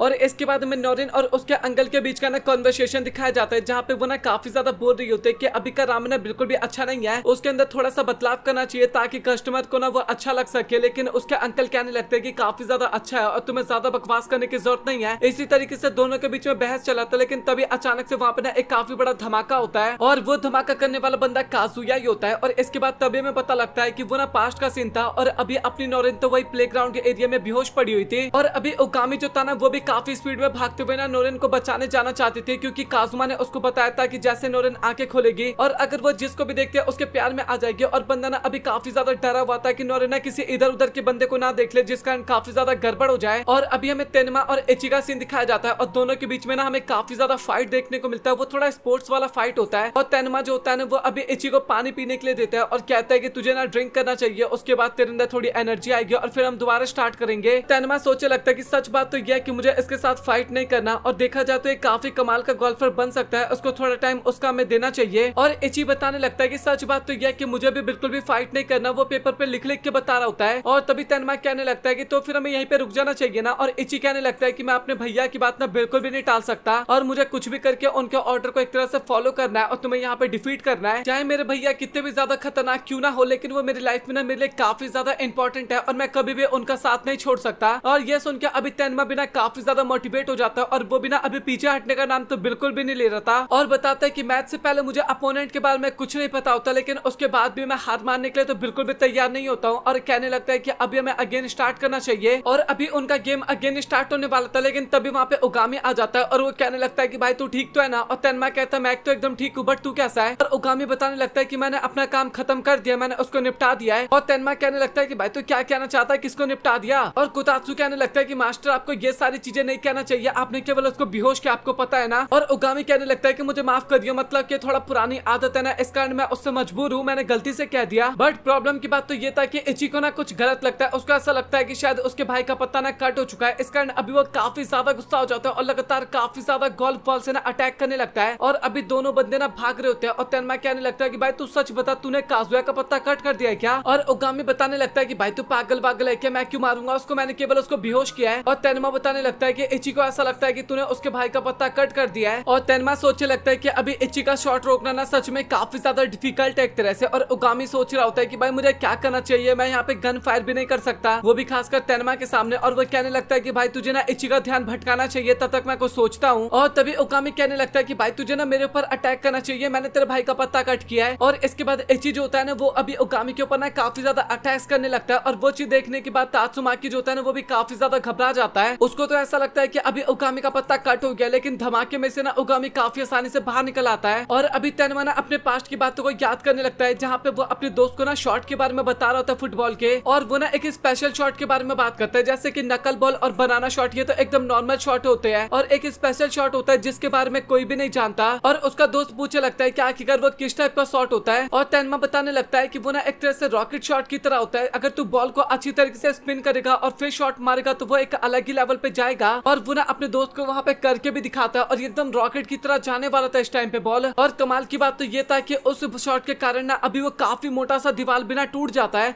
और तेनमा ना उसी शॉट का इस्तेमाल ना अभी इची के ऊपर करने वाला था, वो काफी पावरफुल शॉट क्रिएट कर लेता है और वो तो एकदम रेडी हो गया था अपना फाइनल शॉट के लिए। और इची जो होता है ना वो भी अभी रेडी हो गया था अपने फाइनल शॉट के लिए, लेकिन अभी तेनमा का शॉट काफी ज्यादा भारी था और वो इची के लगता है और बंदा काफी दूर जाके गिरता है। और ये चीज देख के कोतात्सु भी काफी ज्यादा हैरान हो जाता है, क्योंकि इतनी बड़ी ऑर्गेनाइजेशन के बंदे को एक फुटबॉलर ने इतनी आसानी से हरा दिया। और अपने उगामी के दिमाग में तो यही चल रहा था कि चलो भाई मुझे ज्यादा कुछ करना नहीं पड़ा और मैं तो यहाँ पे बच गया। और तभी तेनमा कहने लगता है कि भाई मुझे ना काफी अच्छी तरीके से पता है कि तू ना इन दोनों बंदों के बारे में अच्छी तरीके से जानता है, और अपना उगामी वहाँ पे कुछ क्या पाता उससे पहले नोरिन की आंखें खुल जाती है। और फनी बात तो ये था कि नोरिन जो सबसे पहले जिस बंदे को देखती है वो और कोई नहीं अपना उगामी होता है। और अभी उगामी बिना काफी ज्यादा डर गया था, उसको काजुमा की बातें याद आने लगता है कि वो जिसको सबसे पहले देख वो उसके प्यार में पड़ जाएगी और वो ना उसको काफी ज्यादा प्यार से बातें करने लगती है। वो कहने लगता है कि तुम हमेशा मुझे बचाने के लिए आते हो, इसके लिए तुम्हारा बहुत बहुत शुक्रिया। और कोतात्सु भी सोचता है कि एक तरह से नोरिन को पता था कि उसको लास्ट टाइम बिना उगामी नहीं बचाया था, और उगामी तो अभी काफी ज्यादा डर चुका था, वो तो सोच रहा था कि भाई मैं क्या करूँ यहाँ पे। और बंदना अभी काफी ज्यादा कपकपा इसलिए रहा था क्योंकि आपको पता है कि नोरिन उसकी बेटी के लायक थी। वो बताने लगता है कि अगर मेरी बेटी 5 साल की उम्र की हो और तब मुझे कहे कि मैं आपसे शादी करना चाहती थी, वो एक तरह से नॉर्मल बात होती है, सभी के बच्चे ऐसे एक तरह से करते हैं। लेकिन वो काफी ज्यादा बड़ी हो गई या हाई स्कूल में आ गई, उसके बाद वो मुझसे कह रही है कि मैं आपसे शादी करना चाहती हूँ, तो काफी प्रॉब्लम वाली बात है एक तरह से। और अगर ऐसा रहा तो शायद मैं नर्क में जाऊंगा, मुझे ऐसा लगता है। और कोतात्सु कहने लगता है कि मास्टर आपको इस टाइप की बातें नहीं करनी चाहिए। और अभी बंदे को बिल्कुल भी समझ में नहीं आता कि क्या करना चाहिए। और नोरिन का तो अलग ही ड्रामा होता है और कहने लगती है कि मैं तुमसे काफी ज्यादा प्यार करती हूँ, और इसके बाद अपना उगामी उसको एक चाटा मारता है और वहीं पे बेहोश कर देता है। और ये चीज देख के तेनमा ना काफी ज्यादा घबरा जाता है और वो सोचने लगता है कि भाई तूने इसको बेहोश क्यों कर दिया। और उगामी बताने लगता है कि बस यहाँ पे एक मच्छर था तो मैं मच्छर को मारा था और गलती से ना नोरिन को लग गया। और वो कहने लगता है कि भाई मुझे काफी अच्छी तरीके से पता है कि तूने उसको जानबूझ के बेहोश किया है। और तभी वहाँ पे काजुमा आ जाता है और वो कहने लगता है कि मुझे यकीन नहीं हो रहा कि तुमने मेरे भाई को भी हरा दिया। और तभी अचानक से तेनमा ना काजुमे का कॉलर पकड़ के ना उसको उठा देता है और कहने लगता है कि तूने चितोसे का आउटफिट कैसे पहन रखा है आखिरकार। और ओकामी कहने लगता है कि भाई तुझे उसको छोड़ देना चाहिए क्योंकि उसने कपड़े अपने पास रख रखे थे। और इसके बाद काजुमा भी ना काफी ज्यादा माफी मांगने लगता है उन दोनों से और वो कहने लगता है कि अगर तुम्हें पत्ता कट करना है तो तुम मेरा पत्ता कट कर दो, लेकिन मेरे भाई को छोड़ दो। और ओगामी और तेनमा ना अभी काफी ज्यादा हैरान हो गए थे और कहने लगता है कि भाई हम तो तेरा पत्ता कट करने वाले नहीं थे, आखिरकार तो क्या सोच रहा है। और तभी तेनमा कहने लगता है कि काजुमा मुझे ऐसा लगता है कि तुम ना एक असैसन हिटमैन हो और ओगामी भी ना मुझे एक हिटमैन लगता है। और तभी ओगामी कहने लगता है कि भाई तू एक काम कर दे, इसको हिप्नोटाइज करके ना सारी बातें भुलवा दे। और काजुमा जो होता है ना वो ऐसा ही करता है, तेनमा की सारी बातें ना एक तरह से भुलवा देता है, लेकिन उसके हिप्नोटिज्म का ना भाई कुछ भी असर नहीं होता तेनमा के ऊपर। और तेनमा कहने लगता है कि भाई तुझे फिक्र करने की जरूरत नहीं है और मुझे ऐसा लगता है कि तुझे अपना ये काम ना छोड़ देना चाहिए और अपनी लाइफ को ना आराम से बिताना चाहिए जिस तरीके से ओगामी बिताने की कोशिश कर रहा है। और काजुमा भी ना उसकी बातों पे एग्री करता है एक तरह से। और तभी अचानक से वहाँ पे ना पुलिस के सायरन बजने लगता है, उनको पता चल जाता है कि पुलिस वाले यहाँ पे आने वाले हैं और वो सभी लोग ना वहाँ पे सही टाइम से ना भागने की कोशिश करते हैं। और ओगामी कहने लगता है कि भाई तू इसको तो नॉर्मल कर दे, मतलब कि नोरिन को। और काजुमा कहने लगता है कि तुझे पता है कि अभी मेरे पास ज्यादा टाइम नहीं है, बट तू फिक्र मत कर, मैं तेरे से फिर से मिलूंगा, उसके बाद मैं उसको ठीक कर दूंगा। और इसके बाद में चिसाते का सीन दिखाया जाता है और बंदी को ना अभी काफी ज्यादा डर लग रहा था, उसको नोरिन की काफी ज्यादा फिक्र थी। बट तभी अचानक से उसको सब लोग दिखाए जाते हैं जो कि उधर की तरफ आ रहे थे और ये चीज देख के बंदी अभी काफी ज्यादा जाती है।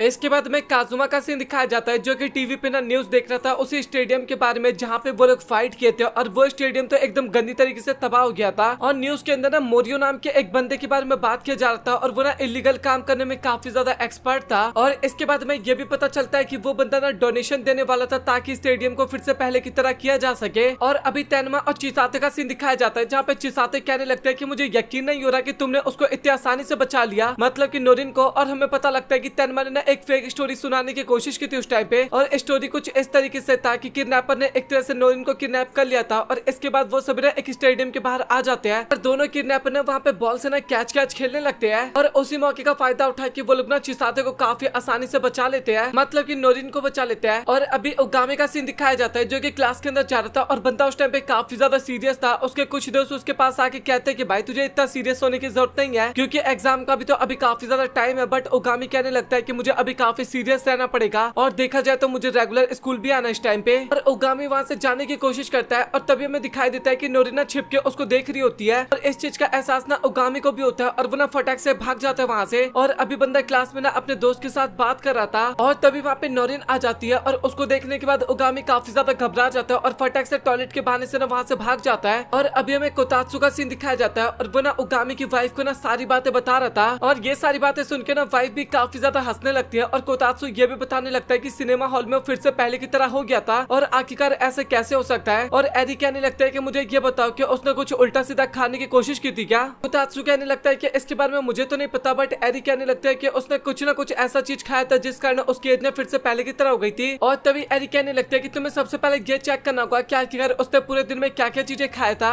इसके अलावा और भी काफी ज्यादा सीरियस टॉपिक्स पे बात करती है वो, जहाँ पे वही मधुमक्खी किस तरीके से वर्क किया जाता है उसके बारे में उनको इन्फॉर्मेशन कलेक्ट करना था। सबसे मेन बात तो ये था। और अभी अपना ओगामी ना लंच टाइम पे ना काफी अच्छी तरीके से खाना खा रहा था, लेकिन तभी वहाँ पे नोरिन आ जाती है और उसको देख के बंदा फटाक से खाना खा लेता है और फटाक से वहाँ से भाग जाता है। और अभी क्लास के अंदर बंदा पढ़ाई कर रहा था और तभी उसके दोस्त उसके पास आते हैं और वो दोनों कहने लगते हैं कि आखिरकार तुम्हें क्या हुआ और हमें तुमसे कुछ बात करनी है, लेकिन वो बात करते नहीं है। वो दोनों तभी ओगामी को वहाँ पे पकड़ लेते हैं और हमें पता लगता है कि ये सब कुछ करने के लिए ना नोरिन ने कहा था उन दोनों को।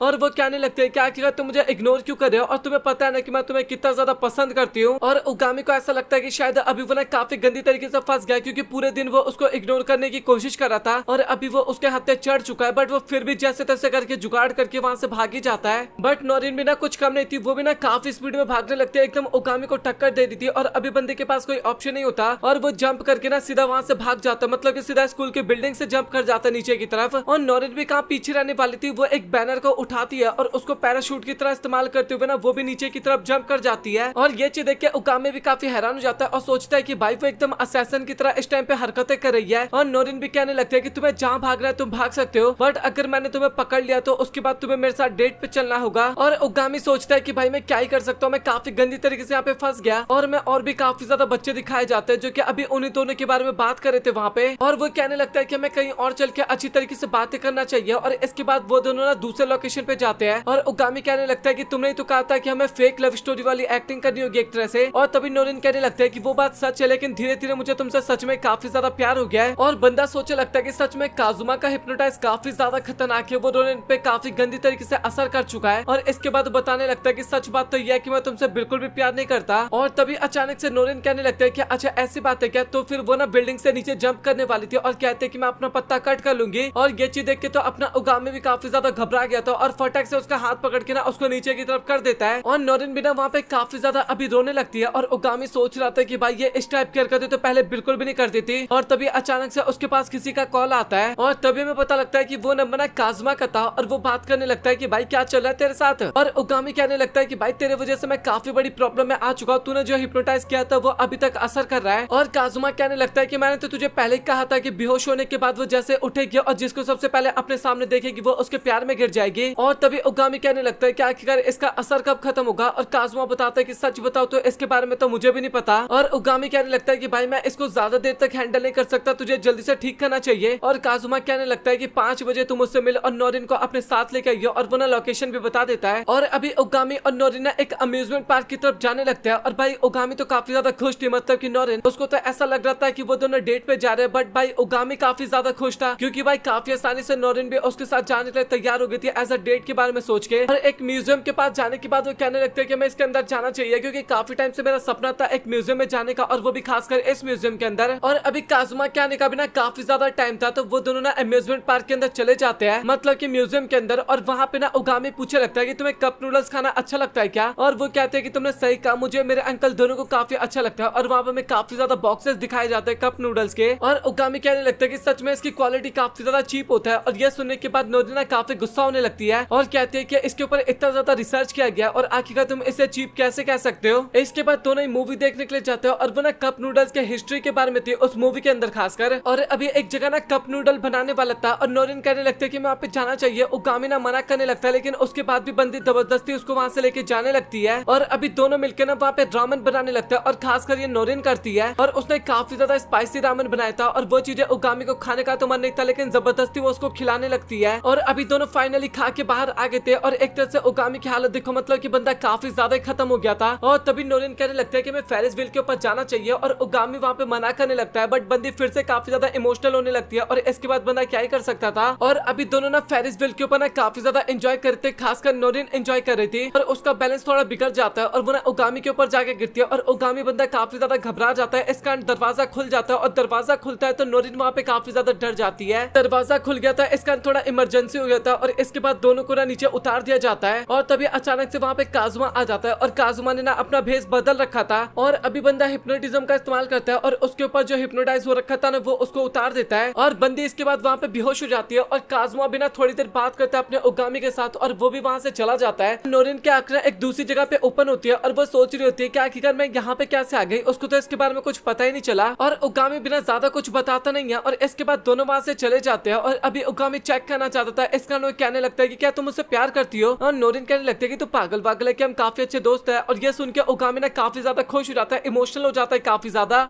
और अभी हमें क्लास का सीन दिखाया जाता है जहाँ पे सभी लोग क्लास के अंदर बैठे हुए थे, बट तभी टीचर ने कुछ नए स्टूडेंट के बारे में बात करने लगता है कि अभी वो क्लास के अंदर आने वाले हैं। और फनी बात तो ये थी कि वो काजुमा और इची होते हैं और उसको देखने के बाद तो उगामी भी काफी ज्यादा घबरा गया था और बाकी बंदे बात करने लगते हैं कि भाई इची इतना बड़ा होने के बाद इस क्लास में कैसे हो सकता है। तो एक लड़की को तो इची कुछ ज्यादा ही पसंद आ जाता है और शिन जो होता है ना उनको भी उसको देख के पता चल जाता है कि भाई इन दोनों में काफी ज्यादा गड़बड़ है। और इसके बाद में पता लगता है कि कुल मिला के उस क्लास के अंदर अभी 4 असैसन हो चुके हैं और अभी उगामी को पता चल गया था कि इन सभी के साथ बात करना पड़ेगा और वरना सभी को छत पे बुलाता है। और देखा जाए तो दोनों ने काफी बड़े बड़े ऑर्गेनाइजेशन में पार्टिसिपेट कर रखे थे, मतलब कि शिन भी काफी बड़े ऑर्गेनाइजेशन का बंदा था और काजुमा का तो आपको पता ही है। और तभी फाइनली वहाँ पे उगामी आते हैं और बाकी बंदे बात करने लगते हैं कि भाई तूने आखिरकार यहाँ पे क्यों बुलाया हमें। और उगामी कहने लगता है कि हम सभी को ना मिलकर काम करना चाहिए ताकि कोई भी ना हमें ज्यादा परेशान ना कर सके यहाँ पे। और तभी काजुमा बताने लगता है कि सबसे मेन बात तो यह है कि हम यहाँ पे लड़ाई करने बिल्कुल भी नहीं आए और सच बात तो यह है कि हमें नोरिन भी नहीं चाहिए और शेन भी ना कुछ इस टाइप की बातें करता है। बट शेन बताने लगता है कि मैं इन लोगों के साथ मिलके नहीं रह सकता क्योंकि काजुमा ने पहले मेरा एक टारगेट चोरी करने का कोशिश कर रखा है। और काजुमा बताने लगता है कि उसको मैंने इसलिए छीना था क्योंकि तू उसको मार नहीं पा रहा था। और शेन बताने लगता है कि वो टारगेट मेरे लिए काफी ज्यादा इंपॉर्टेंट था, इस कारण मैं उसको नहीं मार पा रहा था। और काजुमा कहने लगता है कि भाई तू ना काफी बड़ा मूर्ख है, तुझे उसका पत्ता जल्दी से कट कर देना चाहिए। और शेन को ना उल्टा सीधा कहने लगता है और इस बात पे शेन भी गुस्सा हो जाता है और सीधा उसके ऊपर अटैक करने के लिए आता है। लेकिन इचिना काफी आसानी से उसका अटैक को ब्लॉक कर देता है। और ये सब को देख के उगामी ना काफी ज्यादा डर रहा था और कह रहा होता है कि भाई तुम लोगों को शांत हो जाना चाहिए, इस टाइप की हरकतें नहीं करना चाहिए। और शेन कहने लगता है कि उगामी सच बताओ तो मैं तेरे कारण काफी ज्यादा गुस्सा हूँ क्योंकि तेरे वजह से मुझे नोरिन नहीं मिल पाई, अभी मुझे ये सब कुछ देखना पड़ रहा है। और वो बताने लगता है कि मैं नोरिन को ना अभी तेरे भरोसे तो बिल्कुल भी नहीं छोड़ने वाला, मैं उसका ध्यान खुद ही रखूंगा।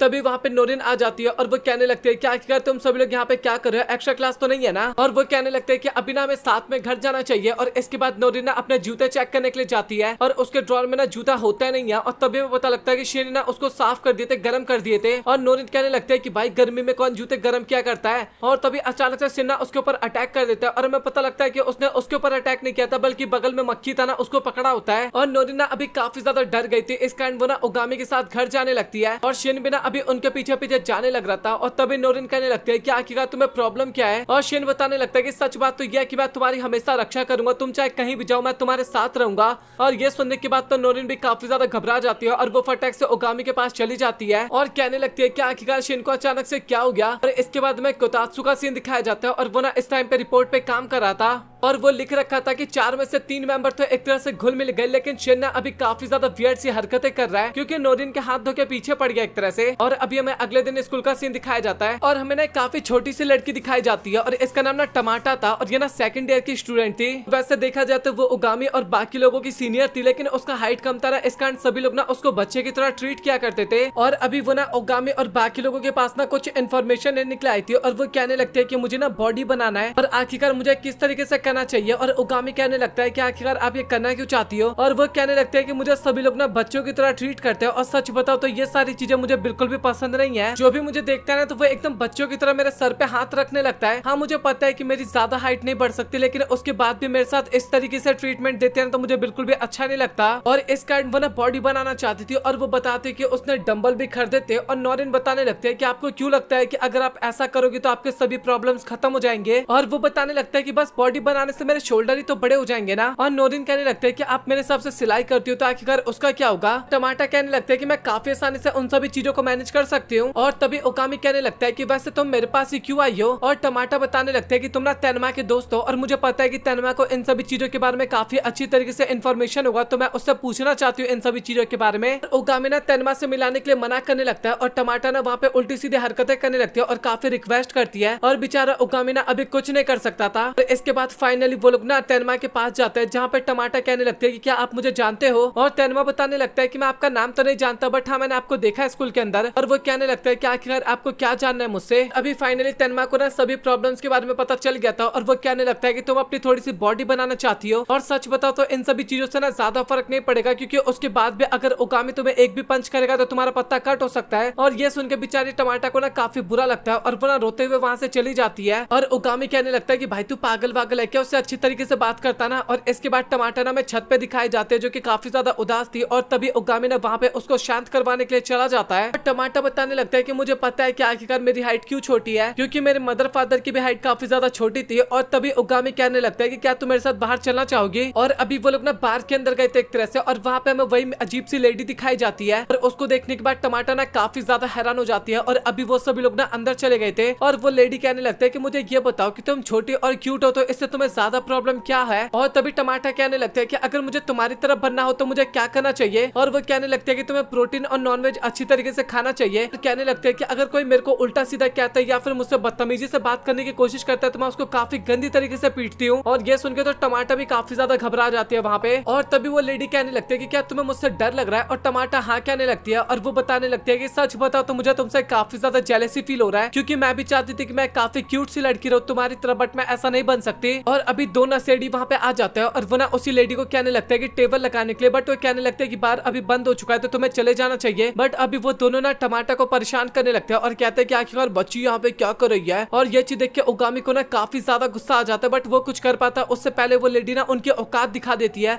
और कहती है कि तेरा हिम्मत कैसी हुई मेरे दोस्त को टच करने की। और वो कहने लगते हैं कि अभी तुम दोनों को ना यहाँ से जाना चाहिए। ओगामी और टमाटर को कहते हैं और कहते हैं कि मुझे इन दोनों से निपटना है। और इसके बाद वो दोनों तो वहां से चले जाते हैं। और सच बात तो ये था कि टमाटर को ना उससे मिलकर काफी ज्यादा अच्छा लगता है, वो काफी खुश होती है। और इसके बाद में स्कूल का सीन दिखाया जाता है अगले दिन, जहाँ पे चिसाते ना रामन कंपटीशन के बारे में बता रही होते हैं सभी लोगों को। और सभी लोग तो खुश थे वहाँ पे, लेकिन नोरिन ना काफी ज्यादा खुश होती है और चिसाता ना नोरिन को और ओगामी को एक टीम में डाल देते हैं। और तभी अचानक से शिन वहाँ पे आ जाता है और वो कहने लगता है नोरिन को कि मुझे माफ करना, मुझे रामेन काफी ज्यादा पसंद है और मैं तुम्हें काफी गंदी तरीके से हराने वाला हूँ। और ये सुनकर नोरिन ना काफी ज्यादा गुस्सा हो जाते हैं। दोनों एक दूसरे की तरफ देख रहे थे और दोनों का शर्त कुछ इस तरीके से था, अगर नोरिन जीत जाती है तो शिन ना उसका पीछा छोड़ देगा और अगर शिन जीत गया तो नोरिन ना उसको एक पिक्चर बुक पढ़ के सुनाएगी। और दोनों ने चैलेंज एक्सेप्ट कर लिया था और नोरिन जो होती है ना वो अभी ओगामी के साथ ना जगह जगह पे जाने लगते हैं ताकि वो रामन को टेस्ट कर सके। और लिटरली काफी ज्यादा जगह पे उन्होंने रामन को टेस्ट कर लिया था और अपने ओगामी की हालत भी काफी खराब हो गई थी। बंदे की हालत तो काफी ज्यादा खराब हो गया था, लेकिन नोरिन ना एकदम ठीक थी और वो कहने लगते हैं कि अगर तुम नहीं खा सकते कुछ भी तो तुम्हें चले जाना चाहिए, मैं अकेले ही टेस्ट कर लूंगी। और वो ना वहां से भाग के जाने लगती है और अपना बंदा सोच रहा होता है कि भाई आखिरकार ये इतना सब कुछ रखती कहाँ पे है। और अभी ओगामी ना एक जगह पे बैठा था क्योंकि उसकी हालत काफी ज्यादा खराब था।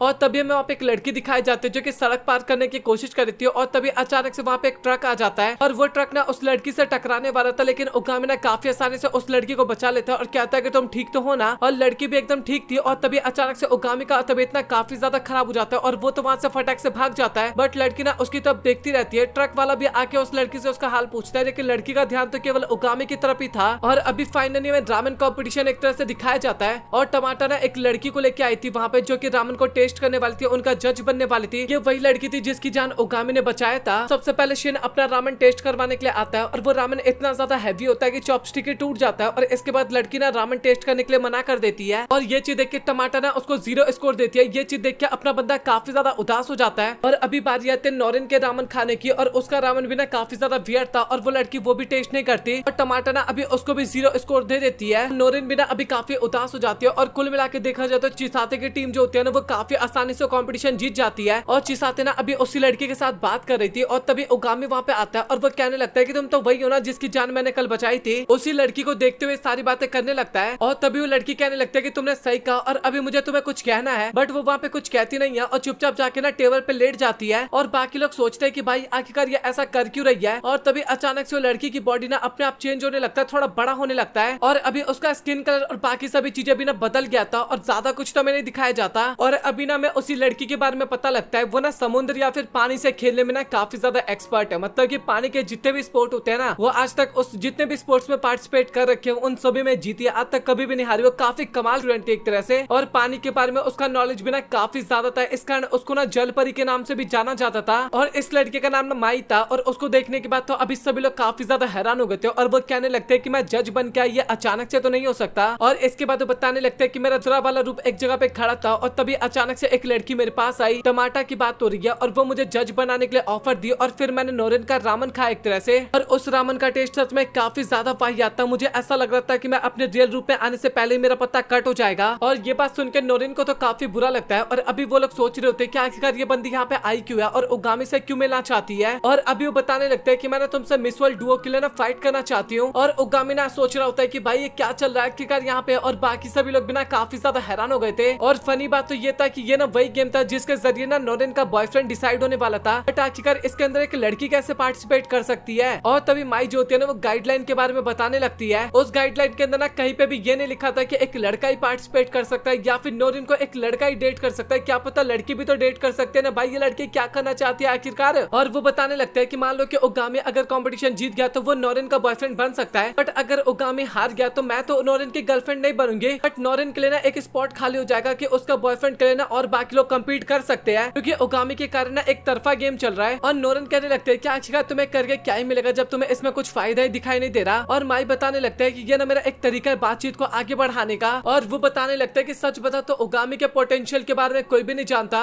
ओगामी का जब तेनमा के साथ मैच हो रहा था तो सभी लोगों का ध्यान तेनमा की तरफ था क्योंकि उसका पैर इंजर्ड था, बट किसी ने ये नहीं देखा कि ओगामी ने कितना बढ़िया गेम खेला था। और वो ट्रक वाली बातें भी बताने लगता लगती है कि कैसे उगामी ने उसको ट्रक से टकराने से बचाया था। और सच बात तो यह है कि इस कारण मेरा दूसरा रूप जो है वो भी अभी उससे प्यार करने लगा है। और अभी वो कहने लगते हैं कि सच बताओ तो मैं तुमसे काफी ज्यादा प्यार करती हूँ, उसको किस करते हुए सारी बातें कह रही होती है और कहने लगते हैं कि हमें डेट पे चलना चाहिए। और ये चीज देख के अभी पूरी क्लास काफी ज्यादा हैरान हो गई थी और साथ ही अपना उगामी तो एकदम खत्म सा हो गया था वहाँ पे। और बंदा सोच रहा होता है कि भाई ये सब कुछ मेरे साथ ही क्यों हो रहा है। और माई सोच रही होती है कि आखिरकार उगामी इस टाइप की हरकतें क्यों कर रहा है। उगामी कहने लगता है कि मुझे पता है कि ये सब तुम क्यों कर रही हो, ताकि मैं तुम्हारे साथ कंपटीशन खेलूं और मैं कंपटीशन हार जाऊं और उसके बाद मैं सिंगल हो जाऊं और सिंगल होने के बाद मैं तुम्हारे साथ डेट करूं। तुम ऐसा चाहती हो, बट सच बात तो यह है कि सिंगल होने के बाद मैं तुम्हें कभी भी डेट नहीं करूंगा। और ये सुनने के बाद तो माई काफी ज्यादा एक्साइटेड हो जाती है और कहने लगती है कि तू सच में काफी ज्यादा कूल है, क्योंकि इतने टफ सिचुएशन में भी तूने कितने कमाल का आंसर मुझे दिया है। और सच बात तो यह कि मेरे लिए हार जीत बिल्कुल भी मैटर नहीं करता, मैटर मेरे लिए ये करता है कि मैं तुम्हारे पास रहूं, चाहे मैं कितनी बार भी हारूं, लेकिन उसके बाद भी मैं तुम्हारे पास आती रहूंगी जब तक तुम मुझे पसंद नहीं करते। और नोरेन कहने लगते हैं कि जब वो तुझे पसंद ही नहीं करता तो आखिरकार तू उसके पीछे क्यों पड़ी है।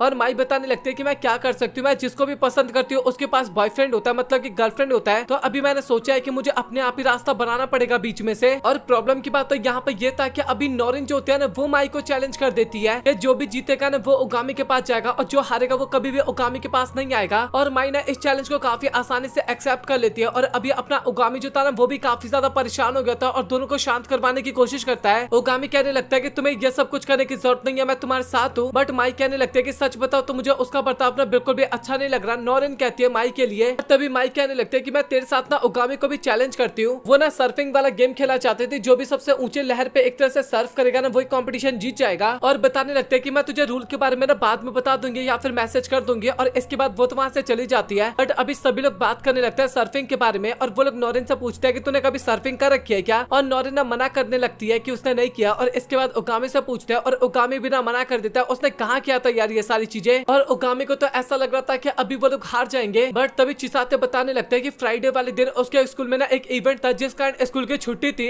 और वो बात करने लगते हैं कि सैटरडे और संडे कुल मिला के उनके पास 3 दिन होने वाले थे, तो 3 दिन मिलकर ना काफी जम के प्रैक्टिस करने वाले थे, जिस कारण क्या पता वो पहले से बेटर हो सकते थे। और ये सुन के ना अपने बंदे लोग भी ना इस बात पे एग्री करते हैं। और अभी उगामी ना घर पे होता है और इन्हीं सब चीजों के बारे में सोच रहा था। और तभी कोतात्सु कहने लगता है कि मास्टर आप कुछ ज्यादा ही बढ़िया नहीं हो चुके हो क्या, क्या आपका पता कट होने वाला है। और उगामी कहने लगता है कि भाई तो इस टाइप की बातें क्यों कर रहा है। और तभी तो कोतात्सु बताने लगता है कि जब आप हिटमैन थे ना तो मेरी छोटी से छोटी गलती पे भी ना आप मुझे काफी ज्यादा पीटा करते थे। और उगामी ना अभी माफी मांगने लगता है और कहता है कि मेरे स्कूल की लड़कियों ने ना मुझे थोड़ा सुधार दिया है। अभी उगामी के घर पे ना पीटीएम का लेटर आ रखा था और ये चीज देख के बंदा काफी हैरान हो जाता है और सोचता है कि भाई अब मैं पेरेंट्स कहाँ से लेके आऊं। और कोतात्सु कहने लगता है कि मास्टर आपको फिक्र करने की जरूरत नहीं है, ये सब काम मैं मैनेज कर सकता हूँ। और अभी उगामी ना स्कूल के बाहर खड़ा था, एक तरह से अपने पेरेंट्स का वेट कर रहा था और शिन भी था वहाँ पे। और उगामी कहने लगता है कि क्या तू अपने पेरेंट्स का वेट कर रहा है। और शिन कहने लगता है कि नहीं, मैं नोरेन के पेरेंट्स का वेट कर रहा हूँ ताकि मैं उनसे उनकी बेटी का हाथ मांग सकूं और मैं उनको कहूंगा कि मैं फ्यूचर में आपकी बेटी के साथ शादी करने वाला हूँ। और तभी उगामी कहने लगता है कि तुझे पता है कि तू कंपटीशन में मेरे से हार चुका है और नोरेन मुझे डेट कर दिया इस टाइम पे।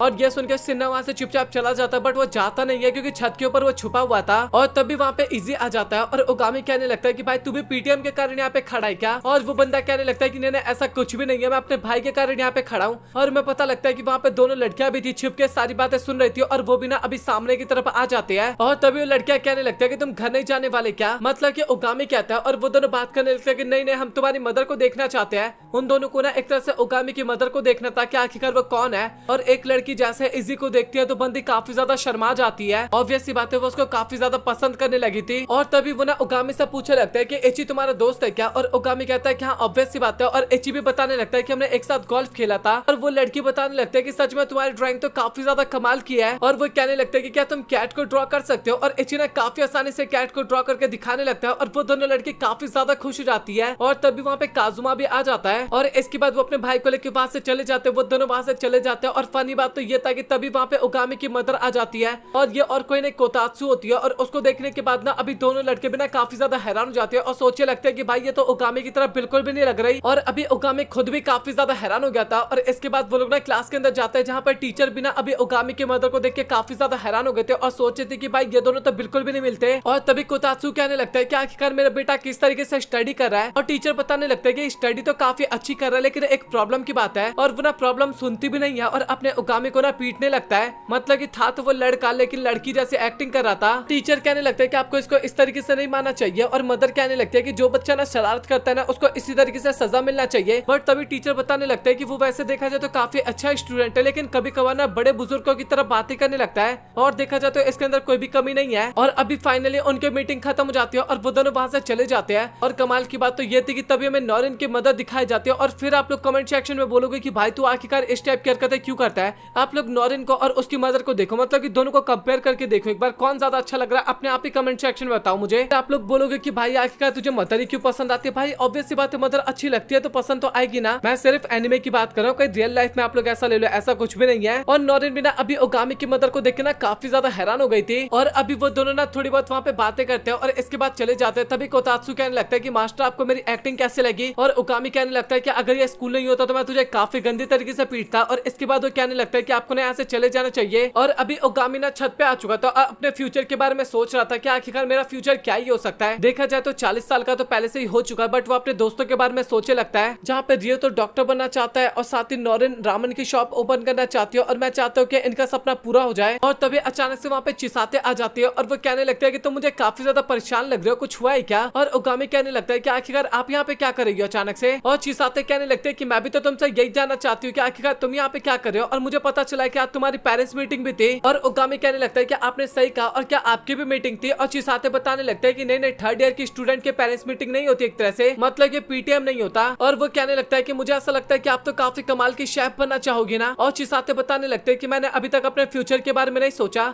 और ओगामी कहने लगता है कि सच बात तो यह है कि वो भी ना अपने नए फ्यूचर के बारे में एक तरह से सोच सकता है। और वो सोचता है कि उसका एक नया फ्यूचर होगा जिसके अंदर उसको असैसिन या फिर हिटमैन नहीं बनना पड़ेगा। और ये सोच के बंदा काफी ज्यादा इमोशनल हो रहा था उस टाइम पे। और तभी चिसाते कहने लगते हैं कि आखिरकार तुम्हें क्या हुआ, तुम रो क्यों रहे हो। और ओगामी कहने लगता है सूरज की किरणें काफी ज्यादा, इस कारण मैं रो रहा हूँ थोड़ा सा। तभी वहाँ पे नॉरिन भी आ जाती है और वो कहने लगते हैं कि अभी आप तो यहाँ से काफी जल्दी जाने वाले थे, आखिरकार हमें ट्रेनिंग कौन देगा। और चिसाते कहने लगते हैं कि तुम्हें फिक्र करने की जरूरत नहीं है, तुम्हें काफी जल्दी इसके बारे में पता चल जाएगा। तो इसी के साथ ये एपिसोड और ये एनिमे यहीं पे हो जाता है खत्म। सो आप लोग कमेंट सेक्शन में बताओ कि आप लोगों को आज का सीरीज कैसा लगा। आप लोग कमेंट सेक्शन में बताओ कि आप लोगों को सीरीज कैसा लगा। और इसी तरीके से आपको और भी काफी ज्यादा कमाल के सीरीज देखने को मिलते रहेंगे। तो बस मैं इतना चाहता हूँ कि आप लोग सपोर्ट अच्छी तरीके से बनाए रखे और चैनल को सब्सक्राइब कर लेना। और इसके साथ अभी और भी काफी ज्यादा सीरीज नई स्टार्ट होने वाली थे, उसका भी वेट करना। सो मिलता है आप लोगों से अगली वीडियो में, तब तक के लिए गुड बाय।